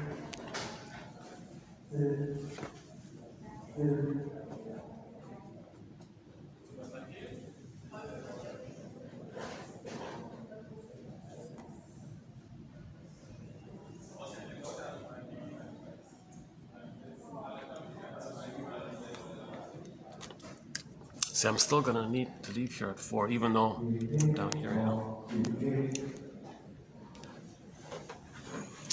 Okay, next one here. Rapprochement. So I won't cover the whole theory about the separate individuation process, but between, I'm ballparking it, roughly post 18 months, prior to 36 months, the child is in this rapprochement phase. So what's that? Rapprochement is a return to home base. So the baby's one with the mother. 4 to 5 months, he starts to separate. So there's a thing called the separation individuation process. First, the child has to merge with the mother. The condition is first they merge. See, they got to enter into the egg. To get the psychological birth, they need a psychological egg. So if there's no psychological egg, they're unstructured, let's say. They're always live in this, with the personality pattern around it, the bully pattern, the Iago pattern, narcissistic pattern, all of those angry patterns. The main emotions for those patterns: hate, greed, envy, spite, vindictiveness, schadenfreude, the manic defenses, can't grieve, grandiosity, contempt, and the cynicism gratifies the grandiosity. So they haven't achieved love, affection, gratitude, tenderness, reparation, the so-called quote-unquote more human side of being human. They're more in the emotional place of when the baby's nursing, the breast is just serving him and should take care of him. And it's all about him, by the way. So he's sort of in that sort of area. He hasn't really developed to the place of seeing the mother as a separate person with her feelings and everything, and he's a separate person with his feelings and everything, and she loved him and he was loved by her, so she's okay, he's okay. He didn't get that, I'm okay, you're okay, the structuralization of that. He's still more in that more primal place of that never taking place. And then he's angry around him, imitates her, preserves the grandiosity, because all babies think they're God, so they're going to preserve that. The cynicism preserves that. Okay, and then there's double think there, because when they shame others, they're going to say the one they shamed hurt them. You see, that's another manic defense around the inability to mourn. You see, so there's a lot of archaic defense mechanisms of the mind taking place when the child doesn't merge with the mother. Mainly projection, splitting, denial, doublethink, and the manic defenses, the greed, the envy, the spite, the vindictiveness. Injustice collector one is in there. The revenge fantasies, the vindictiveness. It's very angry, the mind, right? The main emotion is basically hate. So hate is not primary. Hate is just the reaction to when love is missing. Joy runs the console. Disney film Inside Out. Joy drives the thing. Joy runs the console. That means joy is the basic animating emotion for a human being. Now, we don't mean like the way we see it in the film where she's bouncing up and down like a grasshopper, all excited. It just means this one form of joy is the serene, inexhaustible fullness of being. Okay, that's the embodiment, enjoying the present. That's the joy in the word enjoy. So we can enjoy the present because joy is there. That's the normal primary emotion. That's the normal temperament when the baby's loved. Okay, he has joy at the console. Now, if that's missing, if joy is zooped away, remember, then what's left? If the feeling self is gone, all you got left is the amygdala, the primary, the reactive area of the survival personality. So the thinking of the mammalian brain, like the jungle, eat or eat, need, either or, useful or not, all the toxic masculinity slogans for men and women. And now again, this toxic masculinity phrase for men and women, this distorted masculine doing or thinking, that comes from the underlying wounded feeling. So the wounded feeling is missing. Then the distorted masculine is a reaction to the wounded feeling. So shall I compare thee to an onion? So the aggressiveness and all that, that's a cloak, a mask over the underlying wounded feeling. Okay, so in the victim triangle, you got the victim, rescuer, persecutor, Karpman triangle, updated to the victim triangle. The aggressor one is identification with the aggressor, but they're still the victim underneath. They just see their own victimness onto others and shame others to reenact the mother shamed them. But they're still underlying. It doesn't change the underlying victimness, because that's why they're shaming others, because others represent their victimness. So they have identified with the aggressor. So as they shame others, they're still the victim underneath. It doesn't change something. No matter how many times they cynicism or negative humor or disparaging, or it doesn't. They're doing that to stay loyal to the mother who shamed them. That means they haven't healed how the mother shamed them. They didn't heal how the mother shamed them, just still imitating her, doing to others what the mother did to them. That's not healing. Now, the goal of all, now we can pause here and say, well, observance of our behavior is a mirror to know what happened in the nursery. So projection is a mirror to bring this repressed material to consciousness, right? So this repetition compulsion is like, or this staging thing, or this repeating thing, it's like a mirror to see what happened in the nursery. So in that sense, the idea is to look in the mirror to know what happened by the inferencing of our behavior. Okay, again, the unconscious mind is sometimes, the non-reporting brain of the unconscious mind is sometimes called the inferring mind. So this staging thing that we're doing, we can make like some kind of little inferences, because maybe the puppet master in us is trying to communicate to us, letting us know what happened in the nursery. So that's like the inferring mind. It's making this, it's meant for us to see that there's an inference there, like pointing to something that we don't know, but we know it through the staging. That's a symbol for the actual. So we've got to make that kind of link like that.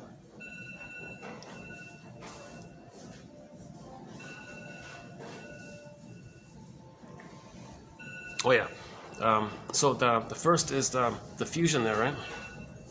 Now let's say the child is one there. He is merged with the mother. He has the psychological egg, the maternal holding environment, the attunement, the reverie, the safety and all that. And natural breastfeeding should do it, right? The bottle could break it. Usually it does break it.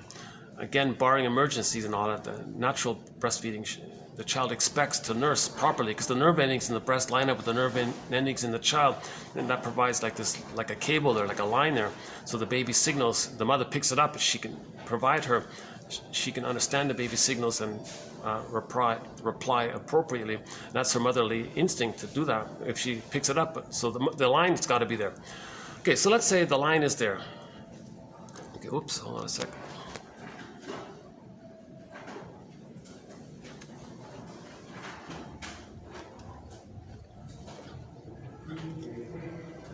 Okay, just like these guys building the building. Okay, just like these guys are building the building. Let's keep on building our consciousness here. Let's keep on. We have a song called Rise. The idea being let's let our consciousness rise. So let's continue to see if we can try to raise consciousness here. So if the child does enter into the egg with the mother, first 4 to 5 months, the range varies.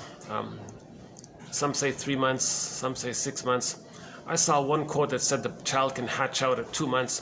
One said maybe even as late as 7 months. I'm still sticking with Mahler. On average, 4 to 5 months, the child's going to start to have that sense of his identity being separate from the mother.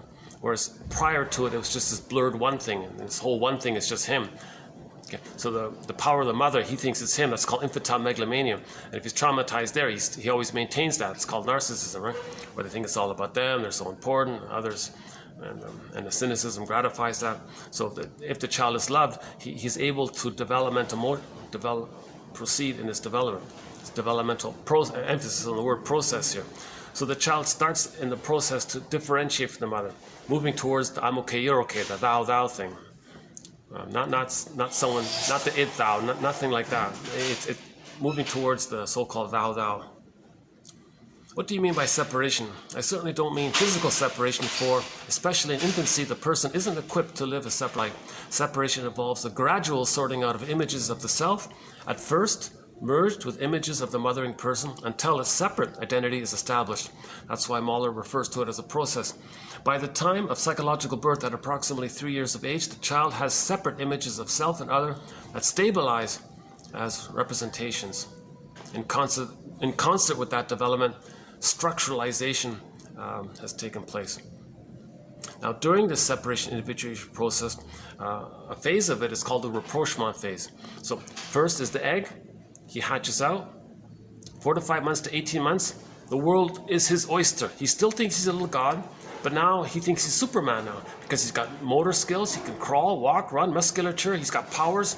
He thinks he's a little god. It's all about him. The world is for him. So he runs around the apartment or whatever, or the neighborhood or whatever, thinking it's all about him. That's okay. So he's allowed to have that because it'll dissipate naturally if he's not traumatized prior to that. So during that time, he's got to be accepted and seen that he's going to practice and a little bit experiment slowly that he's unique and he's separate. But in the meantime, it's blurred up. He still thinks he's a little god, but he's going to practice and experiment that he's a little unique, and he needs to see in his mother's eyes that he sees that the mother sees him as unique. He needs to see the attitude when the mother's looking at him. He sees that the mother is thinking, oh, my child is unique, nature's greatest miracle. Okay, sidetrack. Ogmandino, his poem called Nature's Greatest Miracle, the scroll marked number 4 on YouTube. The first part in particular. Okay, no, there was never in all of history was there ever anyone like this child. Never in the future will there ever be anyone just exactly like this child. The mother sees their own child. Oh my God, this person's unique. Like, wow, what a mystery here. And this is delightful and this is magical. Or unique. The child is special, unique. This is like, wow. The child's got to see, whoa, mother sees that in me. You mean I have that? I'm like unique. So the child's got to have that kind of seeing, because then it becomes a memory, and then he can see himself and accept himself for his uniqueness. Everyone's unique. That's what we all have in common. So now let's say that's called a mirroring phase. Takes place up until 18 months. So assuming that does take place, okay, then the grandiosity is mainly gone, and he enters into a phase of thinking, oh my God, I'm just a little person, and there's others just like me, but they're bigger. Whoa, here, I gotta. Now Walt Whitman, his famous poem. Now, Voyager, seek thou forth and find. Now the mother functions as a secure base. Child's going to explore now. Prior to that, he was just a little god, with carefree little god. It's all about him. No care for others, or no worries about hurting others, or this selfish, easy, godlike. But now it's different. At 18 months, he's curious. Now he gets the reality. He's a person. Others are people. That's the reality. We're all people, right? And now he's curious. Now he's going to be an explorer. So as he explores, he's going to freak out at some point. He'll run back to his mother for emotional refueling. He's going to touch base. Mother basically says, you're safe. I'm here. It's okay. Mother doesn't punish him. Here's a key point here. When the child does the rapprochement thing, meaning explore, freak out, come back, the mother says, okay, don't bother me, get away here. The mother doesn't do that. She understands that the child is still learning. The child hasn't reached his psychological birth yet. He's still in the midway point called the rapprochement phase, between 18 months, 36 months approximately. Okay, the caffeine, I'm operating on some caffeine here. Yesterday I had a very strong caffeine. I was speaking a mile a minute in the last video. Today I just got the regular coffee. So the rapprochement phase, these are the pigeons. Oh yeah, we got a pigeon joke. If I remember, I'll tell you our pigeon joke. We got a pretty good joke about the pigeon. There's 2 of them on the thing there.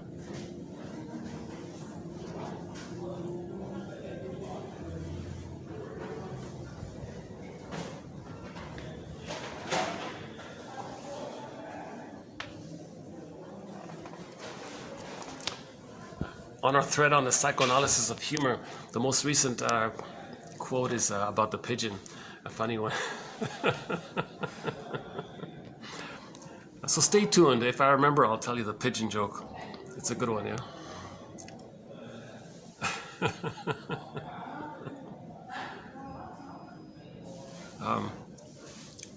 Okay, let's read the quote here.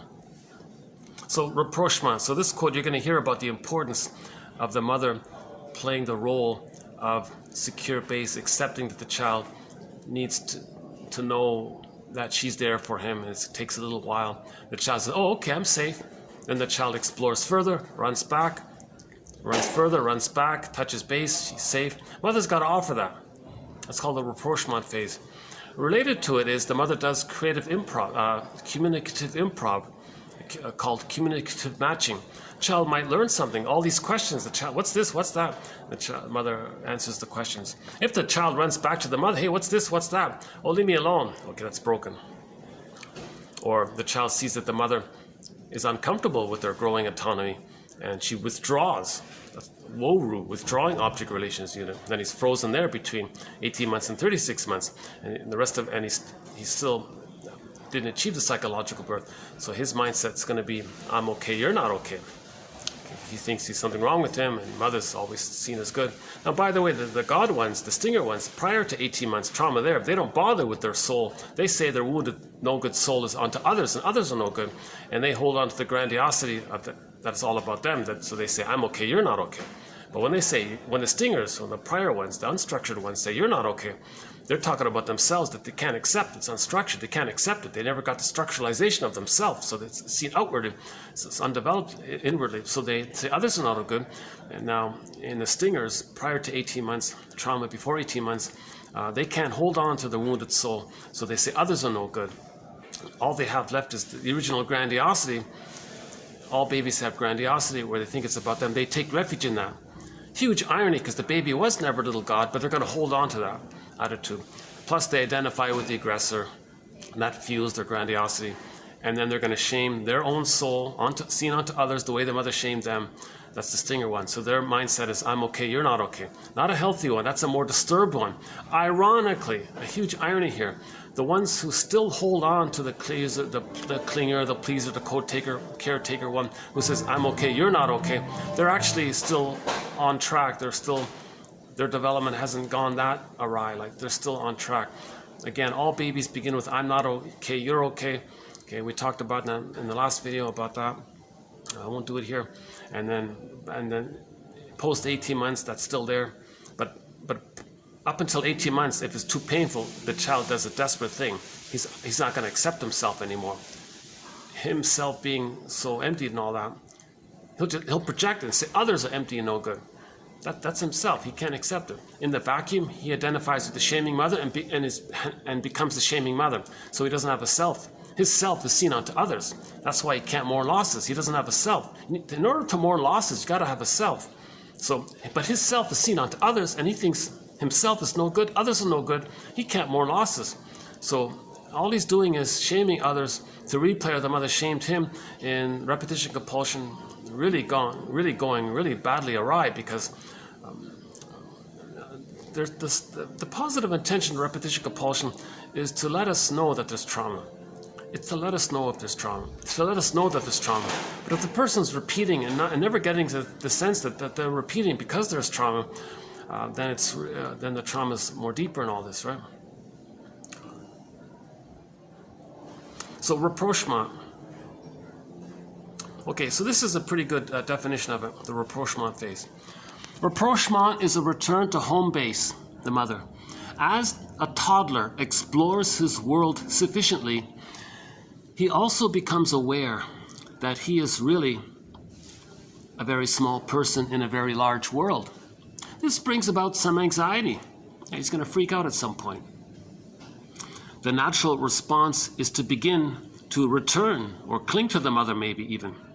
So he's going to return to the mother as a secure base to be sure that she's still there after he has been more interested in exploration.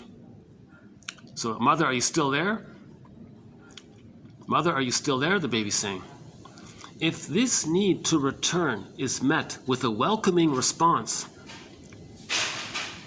then the child loses some of his fear and moves out again into the circumscribed world. But if he is rebuffed, development is seriously retarded. Okay? So again, the toddler, the 2-year-old or whatever, explores the environment, runs back, hey Ma, look at this, and the mother is negative in that area.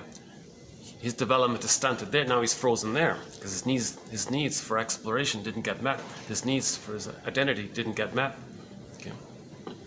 And that can lead to the pleaser personality, the codependent personality, because they're still in that place where they hold on to I'm not okay, you're okay. So they go through life admiring others, thinking they're no good. Now, if the clinger marries the stinger, see, the stinger is just going to shame them to replay how the mother shamed them. They're not going to love the clinger. Now the clinger has the template, well, okay, well I get that because I'm not okay, you're okay. So they do a thing called sweet lemons. The stinger is not hurting them, they're sweet, they lie to themselves. So that's a common matchup between when the stinger marries the clinger. Okay. The clinger is going to feel a lot of pain by this. It takes them roughly 6 to 7 years to realize that the stinger doesn't care about them. The stingers don't care about others. They're in that narcissism. It's only about them. They're married to mom. They haven't, and they're just angry at that, and they're just communicating it and doing onto the clinger what the mother did to them because they become the mother. Hence, married to mom marriage. So they haven't reached the psychological accomplished development to be able to have a genuine abiding love for the other. But the clinger has this delusion that the stinger can be the good parent to help them resume development and provide the secure base or support for their autonomy. But the stinger doesn't know what you're talking about. The stinger is invested in having somebody to shame, control, damage, to replay what happened to them. So they're not going to support the clinger's autonomy. In fact, it's the opposite. They'll discourage it because the stingers like having somebody to shame, damage, or control so they can replay and repeat what the mother did to them. So the clinger is not getting the love that they're looking for. And it's a mistake for the clinger to think that the stinger is going to love them. That's a big mistake. 6 to 7 years later, they wake up and say, oh my God, this whole time I've been so nice to them, and they've been hating me the whole time and had no care or empathy or interest in me the whole time. They're only in their solipsism world, and I'm just this prop to shame. They're just using me as a prop to represent their lost, empty soul, shaming me, meaning they're acting like the mother who shamed their soul. They're just repeating it and casting the clinger in the role of their empty soul, and they shame the clinger to replay how the mother shamed them. That's all that's going on there. So the clinger says, oh my God, at least I've been nice to them. See, the clingers have some empathy, some reparation, some care, but they haven't completed the process. They're hoping that the stingers can help them, because the confusion is the stingers have this pseudo thing. They have this pseudo independence. They don't need you. They have contempt for everybody. They need you. Like they have this artificial self-sufficient, so-called self-sufficiency, this grandiosity. It's this God. If they think they're a little God, then they don't need anybody. They don't care about the human area.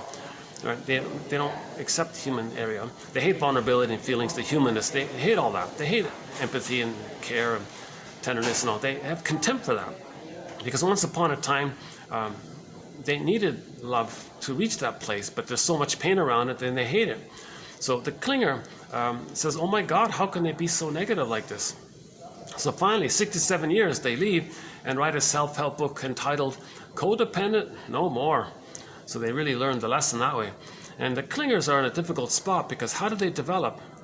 Ideally, they would like to marry a healthy person. And maybe the healthy person will bring them up, kind of, so to speak. But the healthy people are not interested in marrying wounded children. So the clingers are sort of like, have nowhere else to go, so to speak. And if a clinger marries another clinger, and they're not conscious, now if they're conscious, they can help each other by making I statements. So for more on that, TQ 2360 on how to make an I statement. They can help each other to develop.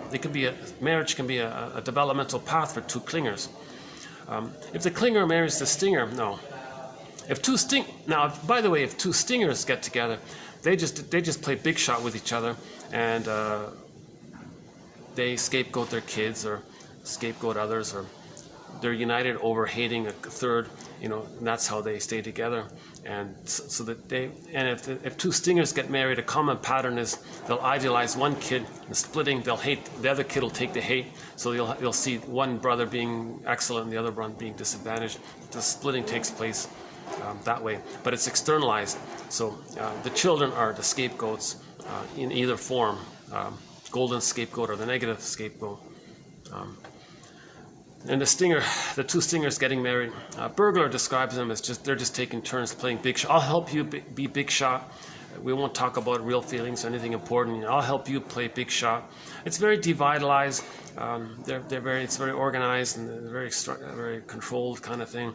And there's secret agreements. Don't have real conversations. Don't talk about feelings. Don't question anything. I'll just covertly let you play your God, and you let me play God. I'll let you play. I'll take turns like that. Burglar calls this taking turns playing big shots. So it's very devitalized. It can be very a lot of OCD can be in there. The perfectionism, the narcissism. Not the healthy, orderly area. It's this obsessive, now the neurotic obsessive one, or the psychotic obsessive one. So things are more intense that way. So think about your parents. If they're two stingers, that's one stepping stone to forgiveness. Again, to forgive the parents, we've got to understand them. Huh? So ultimately we got to get a psychobiography of our parents. Okay, find out their earliest memories, find out if they're a stinger or a clinger, find out their favorite jokes, were they victims of the plunder system? How are they repeating? What trauma are they repeating? Are they using projective identification? Do they have double think? Are they goading and coaxing others? Games people play, unmet symbiosis, constant craving. So move towards seeing our parents as wounded. That means you're seeing them as people. Then it's forgiveness. Then you can separate. Okay, YouTube, Bruce Springsteen, Independence Day, Toronto. Listen to the introduction that he gives to that song that he gives about that. So we have a whole thread on forgiveness, an important thread here. So I thought this was a very good point here about rapprochement. If the child is rebuffed during that time, if the mother can't even offer herself as a secure base and say, I'm here, you're safe, and allow that for a while, the child might cling for a few minutes. The child might, cling to the mother's leg or whatever, and then allow that. Okay, then the child emotionally refueled, so to speak. Then he explored. Now, Voyager, seek thou forth and find. And this goes on for 18 months. Finally, at 36 months, all of those memories are in the child's brain, and it's called the holding interject, or the internalized good object, or object constancy, and it's set with him. So he has the memories of being loved by someone who loved him. The structure is, I'm okay, you're okay. The structuralization, I'm okay, you're okay.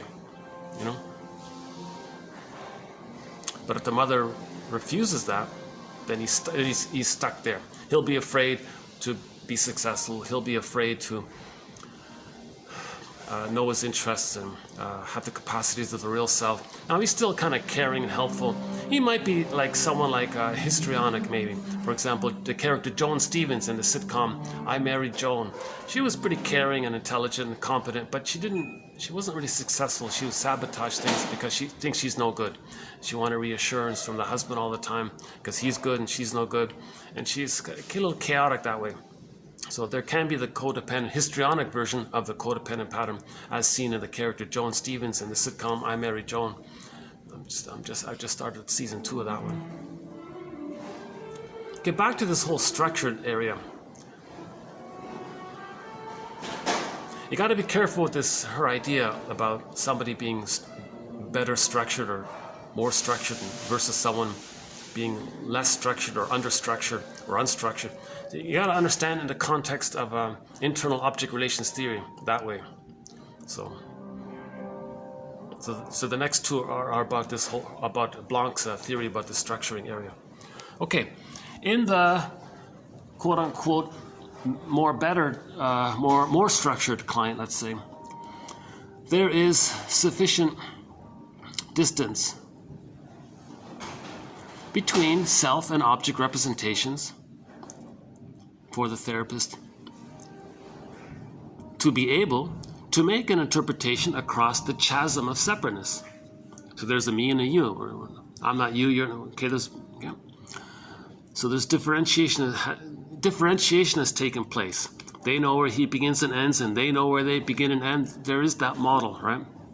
So you can make an interpretation in that case. It's easy to give a person feedback, interpretation, if they know that he's him and you are you, and he's not you, and okay, emotionally, right? Now, the so-called unstructured client cannot receive such communication from another person because the therapist is not experienced as a separate whole other person. See? So the unstructured client would see the blurred mother image and see the therapist as the blurred mother, and they would think that the therapist is supposed to be them, kind of thing, like the mother's supposed to be them. That's the unstructured thing. So they're not going to take interpretations. They'll take it too personally, as the way a baby would take it personally if the mother said, I don't like you. They would feel the way the baby would feel if the mother said, I don't like you. Okay? So if the therapist offers feedback, it might feel like the way a baby would feel when the mother says, I don't like you. Because what the baby's looking for is symbiosis, merging, perfect fusion, and all this. No therapist can't play that role. He's only supposed to offer interpretations to help in the grieving process. See? Okay, next one here. The unstructured client, less able to tolerate anxiety, clings more tenaciously to familiar self and object representations. Whatever degree of reality testing has been attained is colored by the effort to retain tenuous connection with object relationships. To attempt to interpret under such circumstances may force a client to an even more desperate attempt at retention of the incompletely separated object relationships, thus defeating the interpretation. Yeah, so that's a resistance. They can't take the interpretation. People with the narcissistic pattern, they don't want feedback. The bully pattern, oh, they'll be enraged, right? The Iago pattern, oh, very, they'll use that to shame, you know. So, if the client does not retain the still merged self and object representations, there's an object loss, hence a loss of self. Oh, there's the one. Here's the one. This one here. It's here. If the client doesn't retain, if all they have is in the psychic template, in the interpsychic model, image of the self is still blurred with the image of the mother. Mother's them, they're the mother. It's blurred like that. If that's all they have, then to admit some kind of object being separate or lost, they'd feel like the self would be lost. So they can't do it. So they're going to reject the interpretation and cling to the merging. Camera's beeping here. You know, I noticed that when the lighting changes, my camera beeps on me here. Okay, one more about this. Under the stress of need, the client regresses. Under the stress of need, the client regresses. They are able to recover from the regression, such as returning to the real world after a therapy session. But in understructured clients, regression is a more serious matter. These clients are already at a less developed level and usually need to progress, not regress. They got to develop. They need help to develop. They can't regress. Interpretations, they can't do it, right? Always to be borne in mind as well is that recoverability from regression is not reliable in such cases. Now, we don't talk about the more serious issues in 1001, Windmills of the Mind, but this does sort of a little bit slightly link into it. If a person does regress, so most people can recover. Right? Indigenous people, they might regress, right, in their vision quests, but then they can come back better. Called regression in the service of ego, they call it. So they can kind of, so the guy who drinks the beer a little bit drunk, afterwards he's okay. But for some people, if they drink the beer, it may really be more disturbing for them. It might cause more problems. So just apply that concept more broadly. Okay. Some people regress to recreate the merging, the oneness of the mother, right? And then there's a problem there. Whereas some people, it does seem, I saw an interview with Gordon Lightfoot. He said he was doing that and it was causing a problem. Doctor said to him very firmly, "You got to quit your drinking." And the doctor wanted him to shake his hand, looked at him serious, and Lightfoot said he shook his hand, and it was that connection and the suggestion from the doctor, and he said that was the main prompt to let him quit drinking, because he was regressing and he was doing really pretty dangerous things and all sorts of stories about it, disturbing stories. He wasn't a likable guy apparently in the beginning, and he was much better after he quit drinking by the looks of it.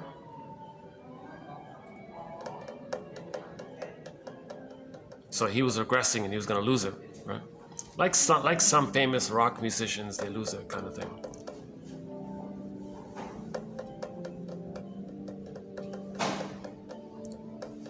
So we're meant to progress, but under stress, sometimes we do regress. If there's structure there, once in a while, maybe it happens, right? Like someone takes a beer, they get drunk or something. Or they run home to mother, mommy, they regress. Mother says, "Oh, here's your favorite chicken soup." They feel better, then they go back. Maybe that's a better example, yeah. I'll have to update this one here.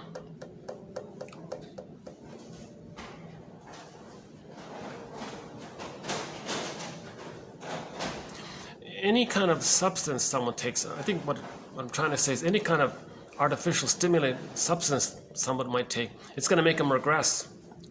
And for people who are unstructured, that's going to cause problems. People who are unstructured, they're meant to like feel safe to go forward. They need like a dialogue with someone. But they're not getting that, so they want to regress. But if they're unstructured, you can't regress.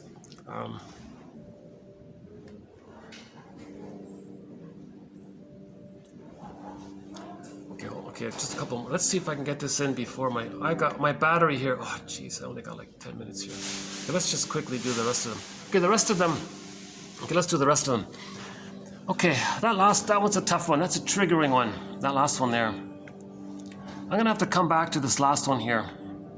That's a tough one. Some people are able to recover from regression. Right? I think I saw a TV show about that. The woman regressed, and then she had some kind of psychosis kind of problem. She couldn't regress, whereas her friend regressed and he was fine. So the friend was more structured, so he could regress. Imagine bliss with the mother, right? But the woman, his girlfriend, imagine bliss with the mother. Oh, I've only got my batteries. Okay, hold on a sec. That's too bad. Okay, let's, I'm gonna have to take this over here. Okay, in psychoanalytic therapy, alteration of behavior comes about through insight into why one behaves in a certain way, defensively or following an object relations pattern. Okay, hold on a second.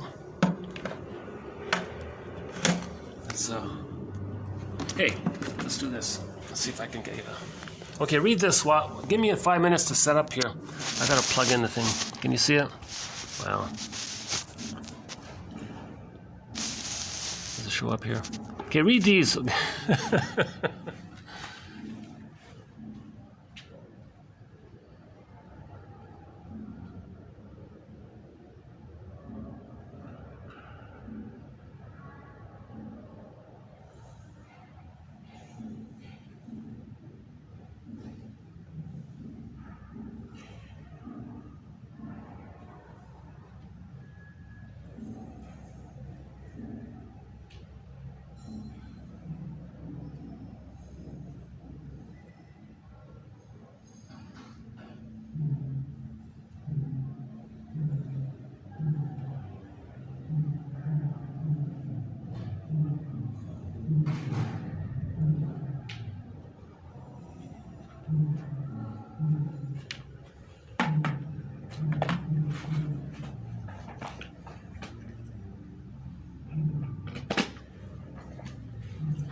Okay, in psychoanalytic therapy, alteration of behavior comes about through insight into why one behaves in a certain way, defensively or following an object relations pattern.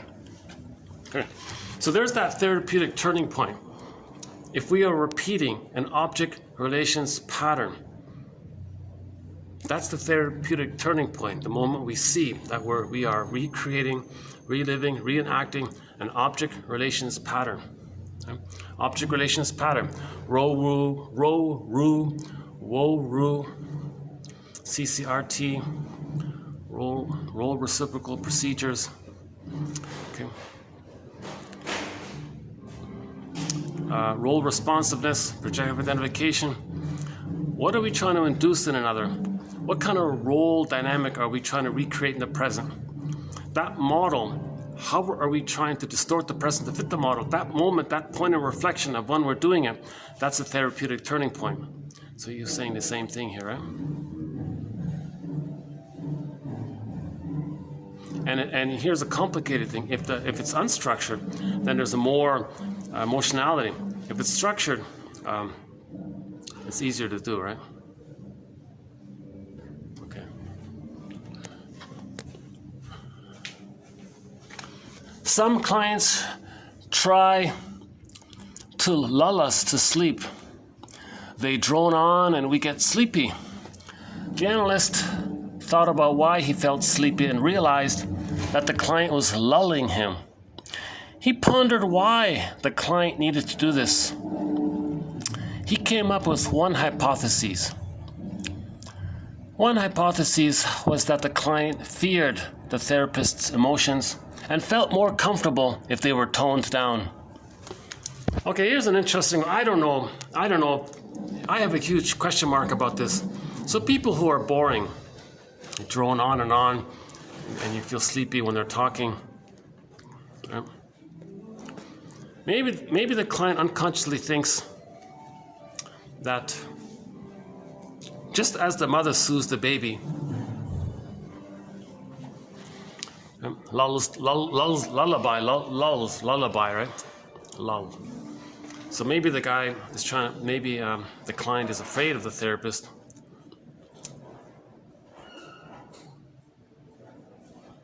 So hocus pocus, double focus, double think. He thinks that his emotions that he had, where the mother's supposed to soothe him, he's gonna that object relations unit. He thinks that his unbearable emotions belong in the therapist. The therapist is no longer the soothing parent that should be there. So he projects his distress and thinks the therapist is angry. So the client's angry, he thinks the therapist is angry. So now he's going to be the soothing mother. He wants to soothe the angry therapist, maybe he's not. So he'll talk or, oh, they got a full electric guitar up there. Oh yeah, that sounds like a prom, right? If there's going to be a band up there.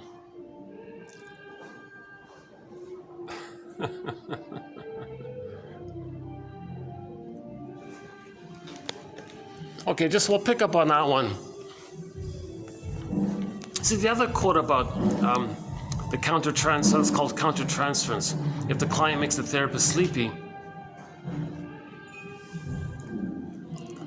maybe it's like the person's disconnected. He's not connected to himself. So they're not really alive. So it's tiring. And if he's not really alive, that means he's sad and he wants to escape. Maybe that's maybe being tired is sort of an escape, something like that. Okay, let's see. Some clients try to provoke an angry response. It is not useful to make the simplistic interpretation, quote, "You are trying to make me angry." Instead, one considers that this may be a defense against closeness or a way of instigating a reaction that was needed to get a parent to react, seeking attention from the parent, or any number of similar reasons, right? So usually it's countertransferences. If the therapist is feeling okay, he's interacting with the client, and suddenly the therapist feels angry, he might think, oh, I guess the client is trying to induce anger in me because he can't feel his anger. He's trying to communicate that he's angry by getting me to feel angry through his passive-aggressive, subtle, covert little, not speaking loudly enough. He can't hear. The therapist gets frustrated. He's getting angry. But he's not supposed to just say, oh, are you angry? Because you're trying to make me angry. So he's just got to pause and just keep that emotion as a piece of the puzzle and get some other clues first before offering an interpretation. That's what he says, I think. Easier said than done, yeah. Distancing keeps the therapist at arm's length. Distancing keeps the therapist at arm's length. This is to prevent wished-for merger. Okay. One client with the schizoid pattern moved the chair close to the door of the therapy room, as far away from the therapist as possible. He had feared that the therapist would have become so close that merger involving loss of identity would have become the outcome. For example, quote, client thinks, you will envelope me, swallow me up, unquote.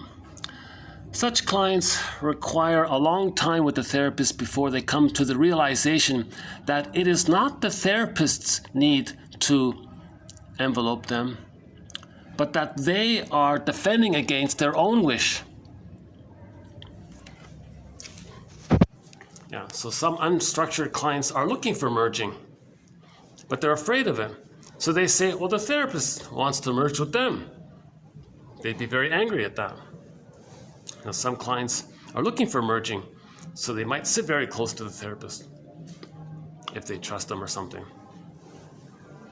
The therapist has to provide an interpretation to something to the effect that all children need merging, and you didn't get it, and that's why you're doing what you're doing. But if the therapist is seen as untrustworthy, they may reveal their need for fusion by this sort of physical distancing. So again, this is a huge issue. A lot of the trauma is about unmet symbiotic needs, constant craving, see forever eyes. That's the next song we're going to play.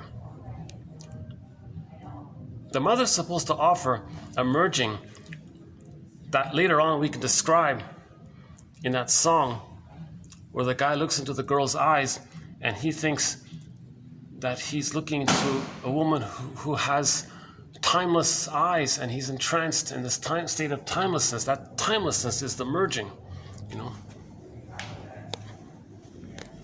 Okay, I think I should leave here soon. Okay, one more. I think we got one more here. Need conveyed to a client will not uncommonly cause him to want to deprive you. Interest in how a person feels. Capture the affect.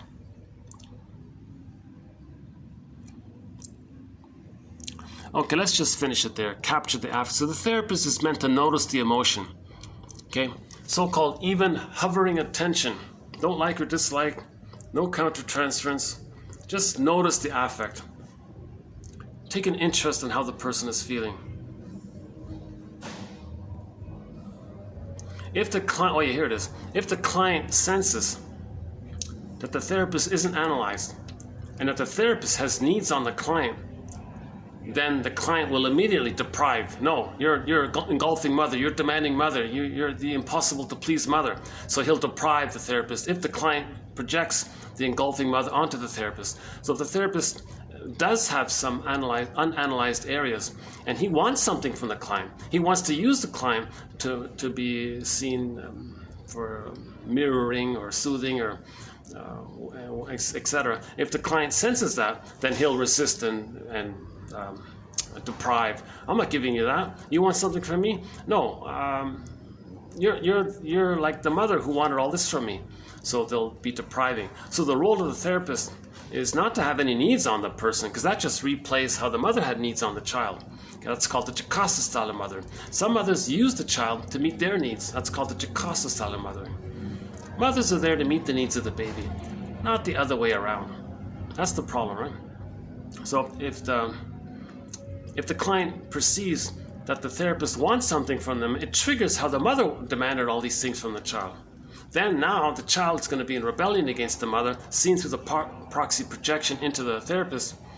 So the stance of the therapist is not to have any kind of needs or desires on the client, not to like him or dislike him, just like the neutral sort of position of taking, but taking an interest. You're curious. You take an interest in things. You're interested in the healing journey. So capture the affect. His slogan was capture the affect. Remember, seize the day.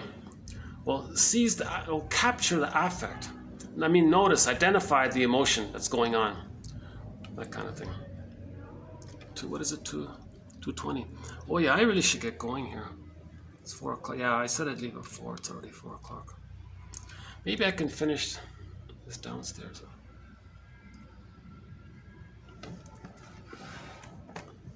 Hang on a second. Okay, there it is. G. Blanc, B-L-A-N-C-K. Gertrude. Comes from her book, the primer book.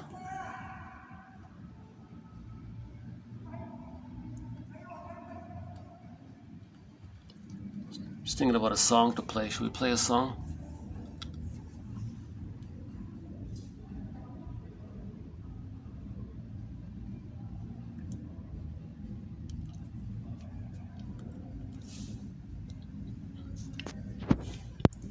Isabel. Yeah, give me another 2 or 3 minutes to pack up here, and I'll see if I can finish this somewhere else, because I promised I'd leave at this time here. Hold on a second.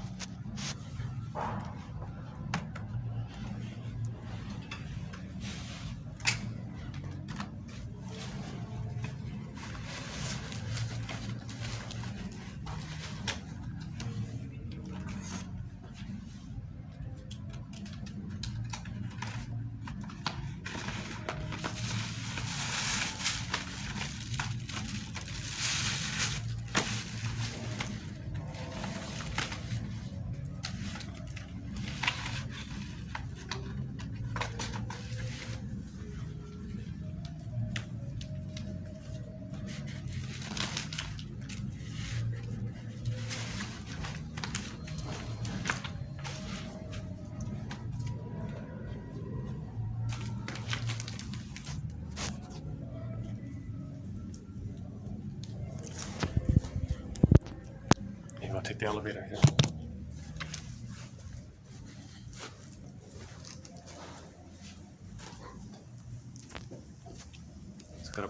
You know what I might, you know what I might do? Let's see, what do we got here? 20 minutes, 30 minutes?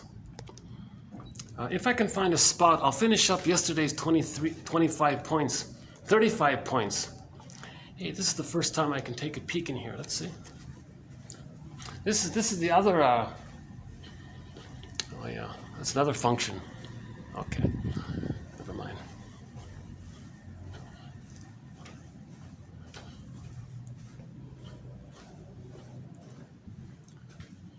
In the last video,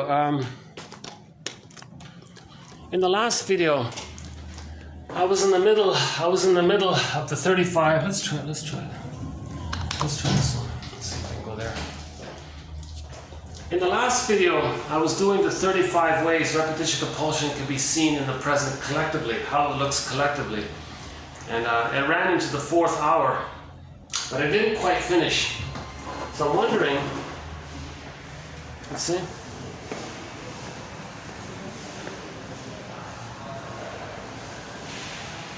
Either here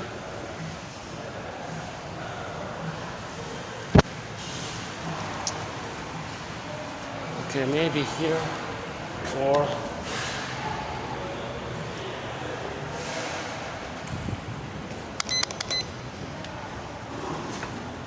the ground floor somewhere.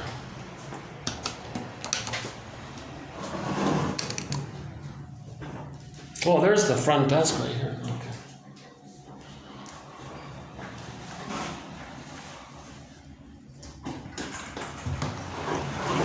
Okay, hi there.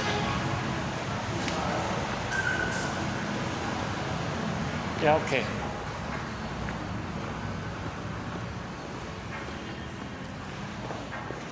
Well, here's where I was last time, yeah. But let's see if I can finish the 35 points. Got a different crew of a different staff here. Got to get to know them all, I guess.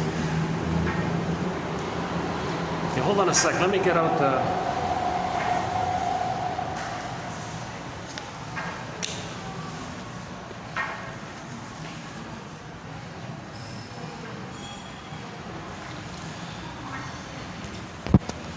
Okay, this next part here is not going to make much sense unless you go to the last video into the 4th hour. So I would appreciate it at this point if somebody hit the pause button, go to the last video, and roughly around the 3 hour and 5 minute mark or something like that. Go to that point, the 3 hour and 5 minute mark. I think it was there. And we started in on the 35 ways repetition compulsion is collectively seen outwardly as a theory, as a speculation, as a hypothesis, as a brainstorming idea. It's not a perfect answer, just brainstorming kind of thing. So we finished. So we went up to, we did pollution, ecology, feeling diversity, baby not caring, greed, envy, plundered soul, pillaging, sanctions, boundary, nutricide, mother a sociopath, PR thing to be seen, ingratitude, double think, protective identification, how the fill in the blank creates, fill in the blank, lie hop, baby set up to fail, debt equals guilt, in German the same word, Schul, reality testing, the nonverbal issue, okay, the baby having a difficulty in the birthing experience, the controlled opposition one, okay, baby's passive, controlled, and powerless, and can't resist, dependent. Okay, we talked about shame, humiliation, that one there, and oh yeah, and I think we left off 29. I think we left off roughly around here,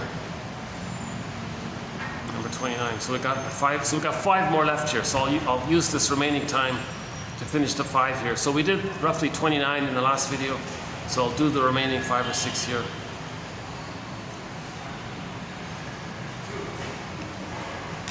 So but let's go to the idea of the unconscious influencing our consciousness, that we're making decisions based on the unconscious. So one metaphor for this is the idea that all of the energy in the unconscious, all of our body life, all of our life force, but it's repressed. Okay, that's called the id, and it makes us do things. What is it making us do? It's going to make us replay the template, repetition compulsion, with the fantasy that when we replay the trauma, we can change the past, undo the past, correct the past. So that's the idea of the unconscious being like a puppet master. Now, in the outer world, people use the phrase secret government, shadow government, invisible government, and a guy named Peter Phillips, who writes a book called Giants, he studies this whole thing, and in his book he says that 200 people call the shots for roughly 20% of the people, and then the 80% are represent how the 20% felt as a child. So the child felt helpless, impoverished, pillaged, plundered soul. 80% of the people are in that condition to replay what the mother did to them. So we do to others to replay what the mother did to us. Mother gave us emotional poverty. People create outer poverty to represent how the mother gave them emotional poverty. Again, when there's trauma, we repeat to reenact what happened to us. But the repetition in the present is only symbolic to represent the actuality. As a mirror to see what happened in the actuality, then we can heal. Because we repeat and reenact the template outwardly later on with the fantasy that we're stuck in the past emotionally, And like the baby, like mentioned earlier, the baby doesn't want the trauma, so they're spinning it around. But how do we repeat the trauma? It's all very symbolic. So what in the present, collectively, for many people, represent the symbolic of the nursery? Well, child felt passive and helpless and all that. So a stock lady who makes others passive and helpless, that can represent how my mother made me passive and helpless. Child felt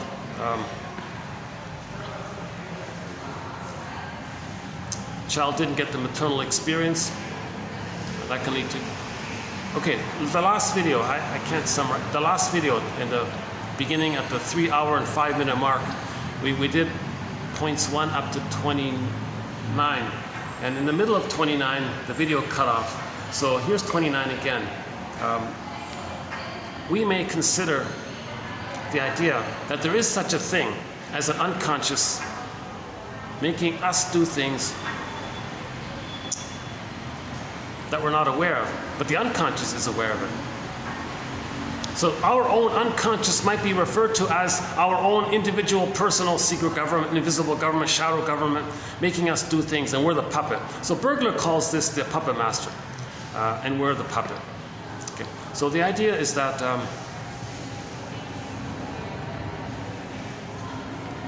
so that's it. That's the basic idea, right?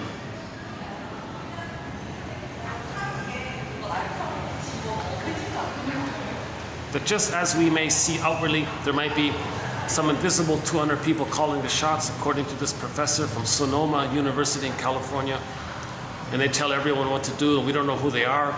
Maybe they're in castles somewhere, or on boats somewhere, or islands somewhere, and they write a script and tell everyone what to do. But as mentioned, and mentioned in the whole AI thing, go to the last video about AI. Because if there is, Philip says that that in the pillaging, so mother pillaged the baby's soul. A stock lady who pillages outwardly, that will symbolize how my mother pillaged my soul. So the baby believes that the baby can't tell the difference between the mother and its experience of the mother. If the baby's experience of the mother is that the mother exploited them and didn't care, and the baby thinks his own mother was a sociopath. But that's based on his experience of the mother, not the reality of the mother. We got to have empathy for the baby. Empathy for the baby. Okay, I've got to talk about the baby's reference point. That's the baby's experience of the misattunement, the malattunement. Again, the baby doesn't see the mother. Poof, no mother, no time, no mother. Baby feels what any baby would feel if he had no mother. And he freezes up. It's a deep pain in there, right? So he identifies with the aggressor. Stock lady, I saw a documentary that the plunder system acts like a sociopath or a psychopath or something. Well, my mother was like that. So they buy shares in it to act as the aggressor. Others, that's the proxy of their identification with the mother that did those things to them. They do to others what the mother did to them. That's the repetition compulsion. Again, for this to make sense, I feel like you gotta please go to the last video beginning at 3:05. Then what I'm now going to say for the next 20 minutes will make sense. I don't know how to, because I had a whole setup, like I had a whole build up to it. It's tough to kind of like just include that build up here in a minute. Like I don't know how to do it. So part of number 29 was Phillips was saying the short sellers. So they buy shares in each other's short selling activities. Now this push is that there's a lot of envy involved. Point number 6 or 7 in the last video. Greed and envy, the grenvy. So that's the driver of the pillaging. They hate to see good. Baby needed goodness, associates too much pain around it, hates goodness. Mother caused it, acts like that. That's envy, hatred of the good. So pillaging just damages, then when they see goodness damaged, they're not triggered of once upon a time needing goodness, right?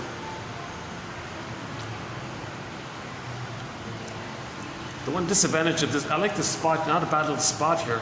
So every time someone walks in, I'm distracted, right? I got the doors right there.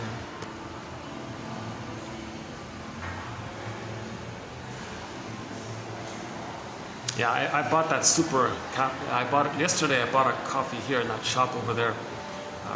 Very strong, very strong. I was speaking a mile a minute with all that hyper caffeine in me. The strongest coffee I've had in a while. Yeah. It's basically an espresso, wasn't it?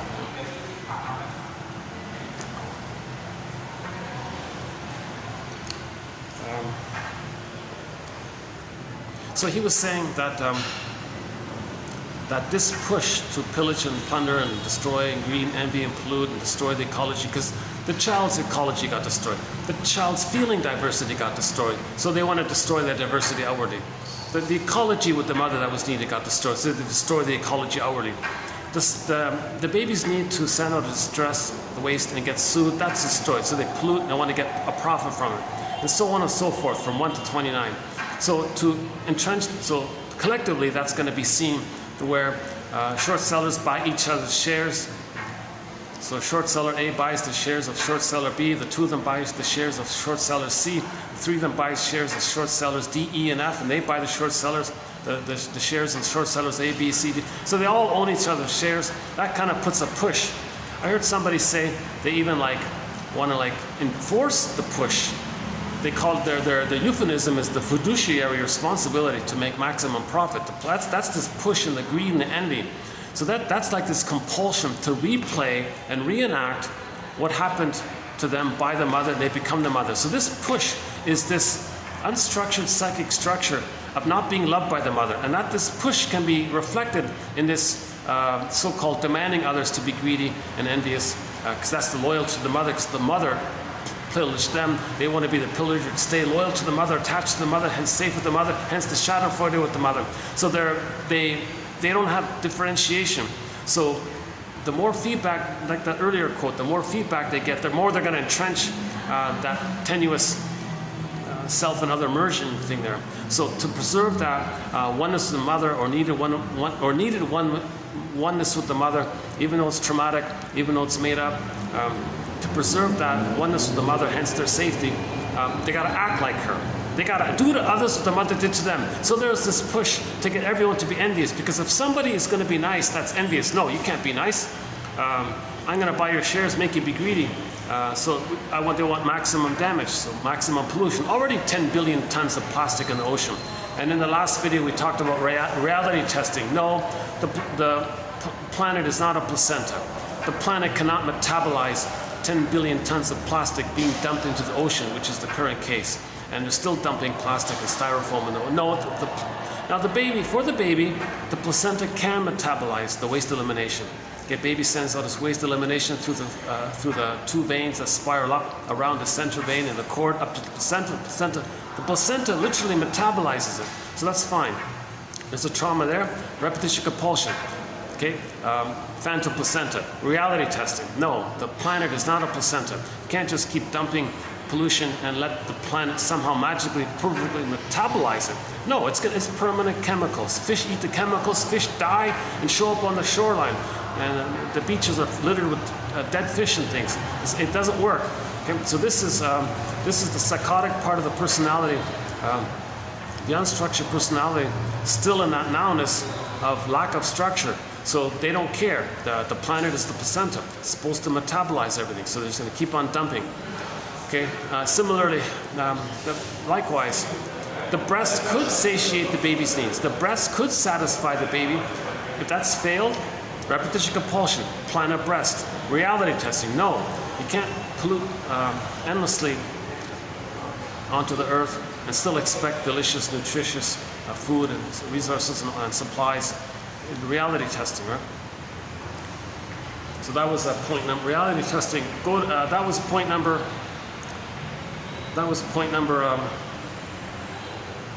21 in the last video. So let's just go back to 29 here. So this professor says they all buy each other's shares, and they they frighten each other, I guess, to compel this kind of thing. And then somebody said that the AI is going to amplify it. And I saw a short seller a couple of years ago say, you know, we're going to let you have AI, an app to help you pillage and plunder more quickly, more efficiently. So there's this real drive to destroy goodness, because that's envy. envy is the point number 5 or 6 in the last video. Envy is the driver. The baby experienced an envy breast. The baby experienced a breast that hated their goodness. They become the one who hates. So they hate goodness. That's the envy. So the pillaging is going to destroy goodness, hence removing the source of envious feelings, hence not being triggered of needing goodness once upon a time. In other words, the more damage that's outwardly, the less good they see outwardly, then they're not going to be triggered. That's their safety. That's their glee, because the mother caused that. And they become the mother who hates goodness. So this setup of short selling the planet to stay safe with the mother who shamed them, they said that the AI is going to enhance it. Now another thing about AI, they said AI is going to become the unconscious for the technology. So humans don't even know their own unconscious. They're going to give their own unconscious to technology, and technology is going to act out the unconscious of the human. So hence, we've got to raise consciousness. Now at this point, I would go to the song list here and play the song Rise by the classic rock band Harlequin. So our goal here is to raise consciousness, to reach that therapeutic turning point of consciousness of when we're repeating. Because once we are aware that we're repeating, we're good. We don't need to repeat. We've got to be aware of how we are repeating due to trauma. Then we're healing. That's good. That's the moral revolution. That's the healing path, is to be aware of that turning point. You see? So that's why we're raising consciousness, to elevate the consciousness to the point where we can go, oh my God, this thing is a repetition of trauma. That's what Paul Libby Russell said many years ago, TQ 2119 and so on. He said that, think of them as synonymous, that trauma and repetition compulsion are synonymous. Okay, so again, the unconscious is like this secret government, shadow government, invisible government. Just like outwardly we see this plunder, pillaging system being orchestrated or whatever by these invisible 200 people telling everyone what to do, and everyone doing what the 200 are saying. They're like the puppets, the way we're a puppet to our unconscious puppet master. So as beloved, so below, inside out, heal the inside, the outside is healed. Heal the inside, the outside is healed. So we've got to heal the inside, and the outside is healed. That's what this is. That's what this is hoping to make a contribution towards in this area. That was 29, basically. 30. I mentioned 30 already. This thing about the pushing. A famous short seller a few years ago, I remember, said about the pillaging system. I think she was referring to it. She was high up in the hierarchy there. I don't know if she's one of the 200 or something. But anyways, she said about the pillaging system, I think, we can't help ourselves. That's the compulsion. When she said we can't help pollute, invade, because the mother invaded them. The mother invaded, so they invade outwardly. Right? So we can't help ourselves. That's what she said, we can't help ourselves. That's the compulsion to replay what the mother did to us, to reenact what the mother did to us. That's our connection to the mother, and the compulsion to replay what the mother did to us with the grand fantasy that we're trying to get out of the pain of what the mother did to us. But we can only repeat something in the present. The present isn't the nursery, so the present's got to be something else other than the nursery. So the thing in the present can be like a physical, like an invasion thing, to represent how the mother invaded them. And she's, we can't help ourselves. So that's a kind of a, that might be a bit of like an attempt to raise consciousness. It might be, unfortunately, very cynical, called narcissistic giving. You see, I'm so aware, I'm giving you a crumb. Dear humanity, we're giving you a crumb to what's going on. See how good I am? It might be just being said for the purpose to be seen in a positive light. That was the PR point, number 14 about that, called narcissistic giving. Look on our search engine on narcissistic giving. Interesting point in that area. So that was 30 about that one.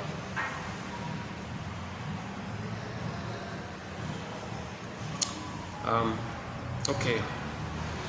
The 31 was the baby's very confused, doesn't know what's going on. So we see a lot of that outwardly. So a lot of people are confused about things, misinformation, disinformation, false this, false that, what's this, what's that. So everybody around the world is confused, what's going on. Well, that reflects how when they doing this were a baby, they were confused. So the people doing this are trying to say that when they were a baby, the mother gave them confusion. They give others confusion to reenact how the mother gave them confusion. Okay? Identification with the aggressor. Baby was confused, identifies with the confuser, confuses others, and now we're all confused. All the public is confused. We're playing the role of them, or the administrators, the PR, or whatever, we're in the place of when they were a baby and they were confused by the confusing mother. Repetition compulsion. When there's trauma, we repeat. Okay, now doing this is a mirror to know. So those who are creating confusion, let's say, that's a mirror for them to know. That's a reference for them to know, an inference for them to know that the mother gave them confusion.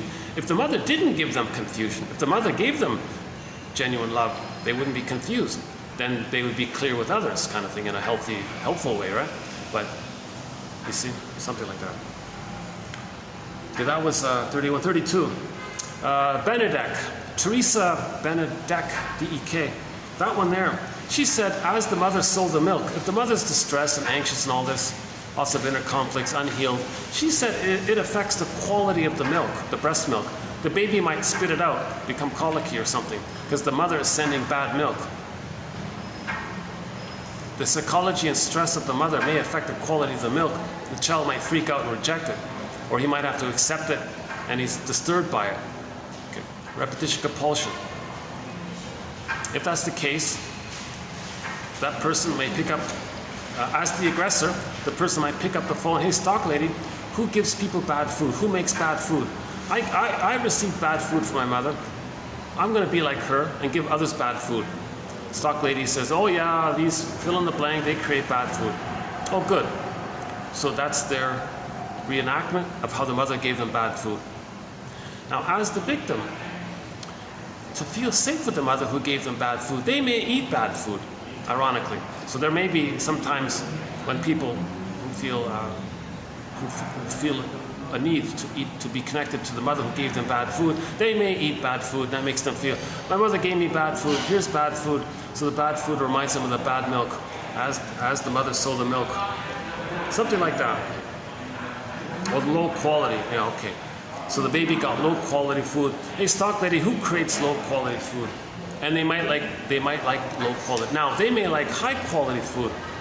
It's not gonna change what happened in the nursery of them needing high quality milk, something like that. It's not gonna work that way. So it can be either way. Okay, that was number 32. Number 30, 10 minutes here. Okay, 33. Euphemisms. Sweet words by mother's lies. So the mother lied to the baby. Maybe she meant what she's saying, but a part of her is lying. Baby picks it up. The baby picks up the feelings of the emotion. The baby picks up the emotions of the mother. The baby picks up the mother's affect. The baby picks up that the mother's lying. But the baby heard nice promises and sweet words maybe, or maybe it was mixed like that, maybe it was mixed. But the baby heard the underlying lie. So later on, hold on a second.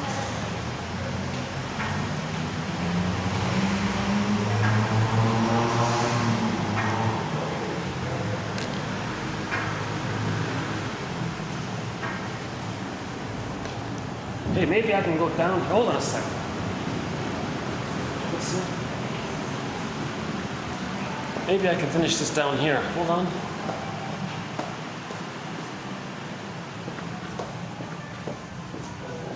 Oh, maybe.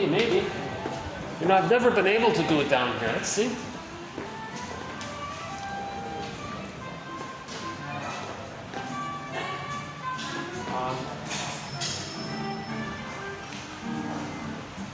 Hey guys, would it be okay if I just sat here for about 10 minutes? Sure. Yeah, great. Okay, great. Thanks a lot. Okay. You want a photo or? No. I'm good. I'm just gonna sit here for 10 minutes and I'll be leaving. Yeah, great. Thanks. Okay, let me finish up here. Oh, they got a nice little wall thing here. Yeah, not bad. Check this out. They got the blue and the white. Interesting, yeah. Interesting. sort of like maybe it's an approximation of the ocean and the waves. You know, maybe the white portion is sort of the foam of the waves, and you got the blue, the water. Maybe, I'm just guessing. Maybe it offers a kind of a three-dimensionality of the ocean, something like that.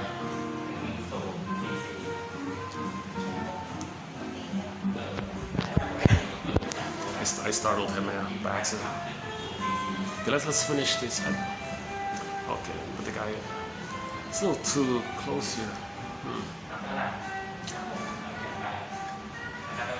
I guess I'm gonna have to go back up after all. Okay, let's go back up.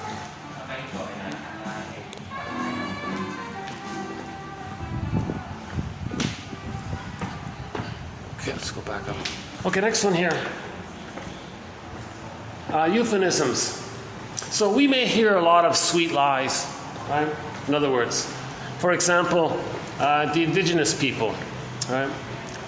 Their culture was destroyed, and it was described as it was just oh, there's still Jesus, still there. I'm trying to not be too distracted here. I'm pretty much stuck here. Okay, let's do it here then. We've got a few minutes here. How about here? Let's try to finish here. Oh, there's the plants. Let's see if I get the plants in there. Oh, there are the plants. Right. I remember the phrase 60s scoop. Sounds kind of like, look at the unconscious. 60s considered to be like people have a positive association with the 60s scoop. People associate ice cream or something. But no, it's way worse. What happened to the indigenous people? 20,000 babies ripped away from their mother's arms. A severe trauma, shock trauma to the baby, to the mother, to the family, decimates the family. It's a huge, painful lie, but it's covered over with some kind of euphemism. So maybe things like this, where you hear things that don't sound too much, that don't sound too bad, some kind of euphemism, but you look under the surface. Shall I compare thee to an onion? Okay. It's actually it's a big lie. Like there's a huge, disturbing lie underneath it, but it's cloaked over with something nice. Okay, that can be a repetition compulsion of the cynicism that the child felt of their mother. The mother saying something nice, but she was doing something very hurtful. Mother saying, oh, here I am, baby, I love you, here I am. Baby's enraged, you're doing it wrong, I don't want the bottle, I want the breast. No, I'm not physically hungry, I'm emotionally hungry. No, now I'm physically hungry, but you're telling me no because of the schedule. No, I'm physically hungry. So there's like a lie there. The baby's disturbed, it's very aggressive, it's very angry, but the mother says something on the surface that maybe sounded, but she was lying. So I think a lot of these euphemisms, in other words, that we see out there, somehow link to the child sensing that the mother lied to them. Something like that. Oh yeah, related to this was 34. Okay, so 34 was an example of 33. I mentioned it already in a couple of videos ago, how I heard in Switzerland, there's a town there, and I saw a news item. Yeah, by the way, just to clarify, I don't really talk much about the outer details. I'm trying to understand this second language psychoanalysis. On occasion, I may bring in some kind of news item from outside just to highlight the thing. I'm not trying to go on a soapbox outwardly. Okay, if we heal inside out, heal the inside, the outside will be healed.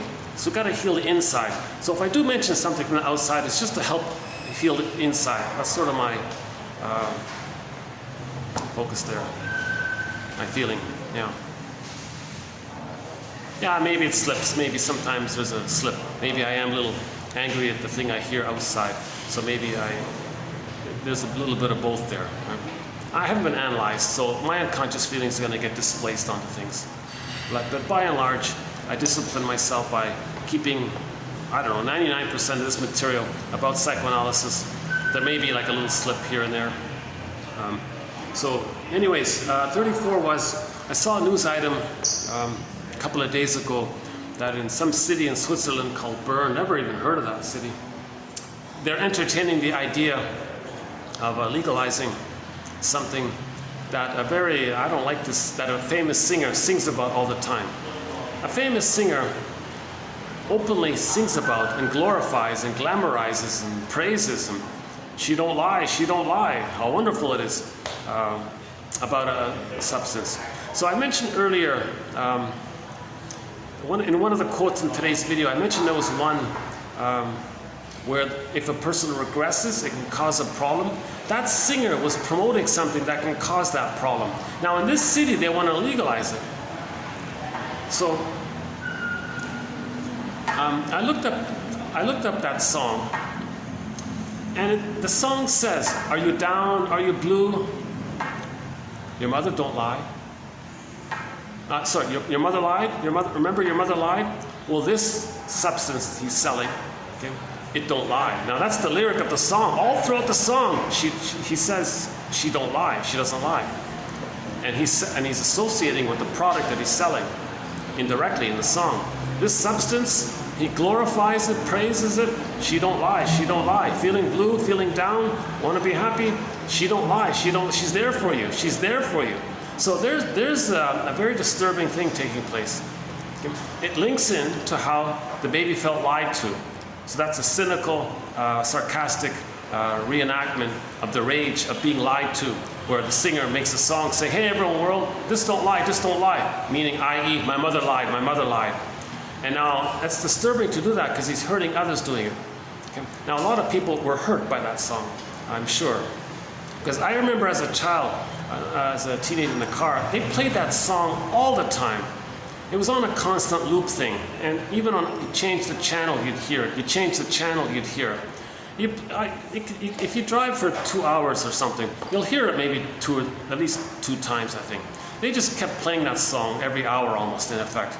And I remember thinking as a teenager, why on earth are they selling and glorifying and promoting and glamorizing this thing, this illegal thing, and saying how wonderful it is. You feel down, take this. You feel blue, take this. You want to have a good time, take this. And you know what? She don't lie. There's the she there. She don't lie. She. Notice the woman there. The mother's a woman. He calls the thing a she. Okay? And the substance, think about the resemblance to milk and the thing he's talking about. Maybe I didn't think about that one. She don't lie. So the protagonist in that song, or maybe the singer directly, I don't know, had bad milk. And the mother lied. Maybe the bad milk was the child thinking the mother lied. So we talked, I thought that was sort of an example of 33, number 34 there. This whole issue of euphemisms. Yeah, I don't like that singer. I'm not promoting this singer, his name. I think most people know by now the song I'm talking about. His first name is Eric. I don't like that singer at all.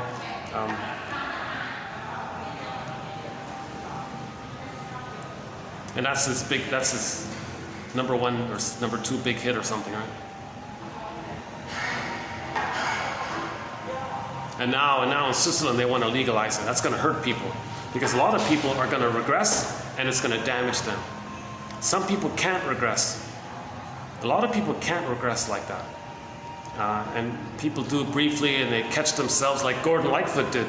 So Gordon Lightfoot caught himself and stopped, assuming that's... They were all a big cover-up about his thing. Just a lot of innuendo and rumors about it. But the alcoholism he's very open about. So a lot of people suffering. I think that guy owes the world an apology. Then he's going to make himself look at me, I'm giving you an apology. Narcissistic giving.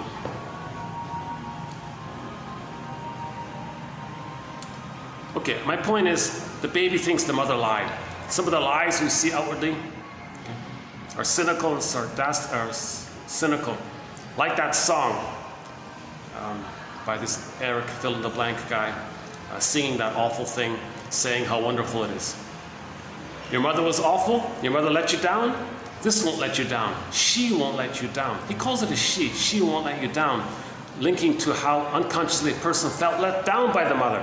Again, the greatest hurt of all, mother failed me, mother lied, mother didn't give me a secure attachment style. That's the greatest hurt of all. Enter the product. See, a lot of back to advertising. A lot of advertising may do this. Buy this appliance.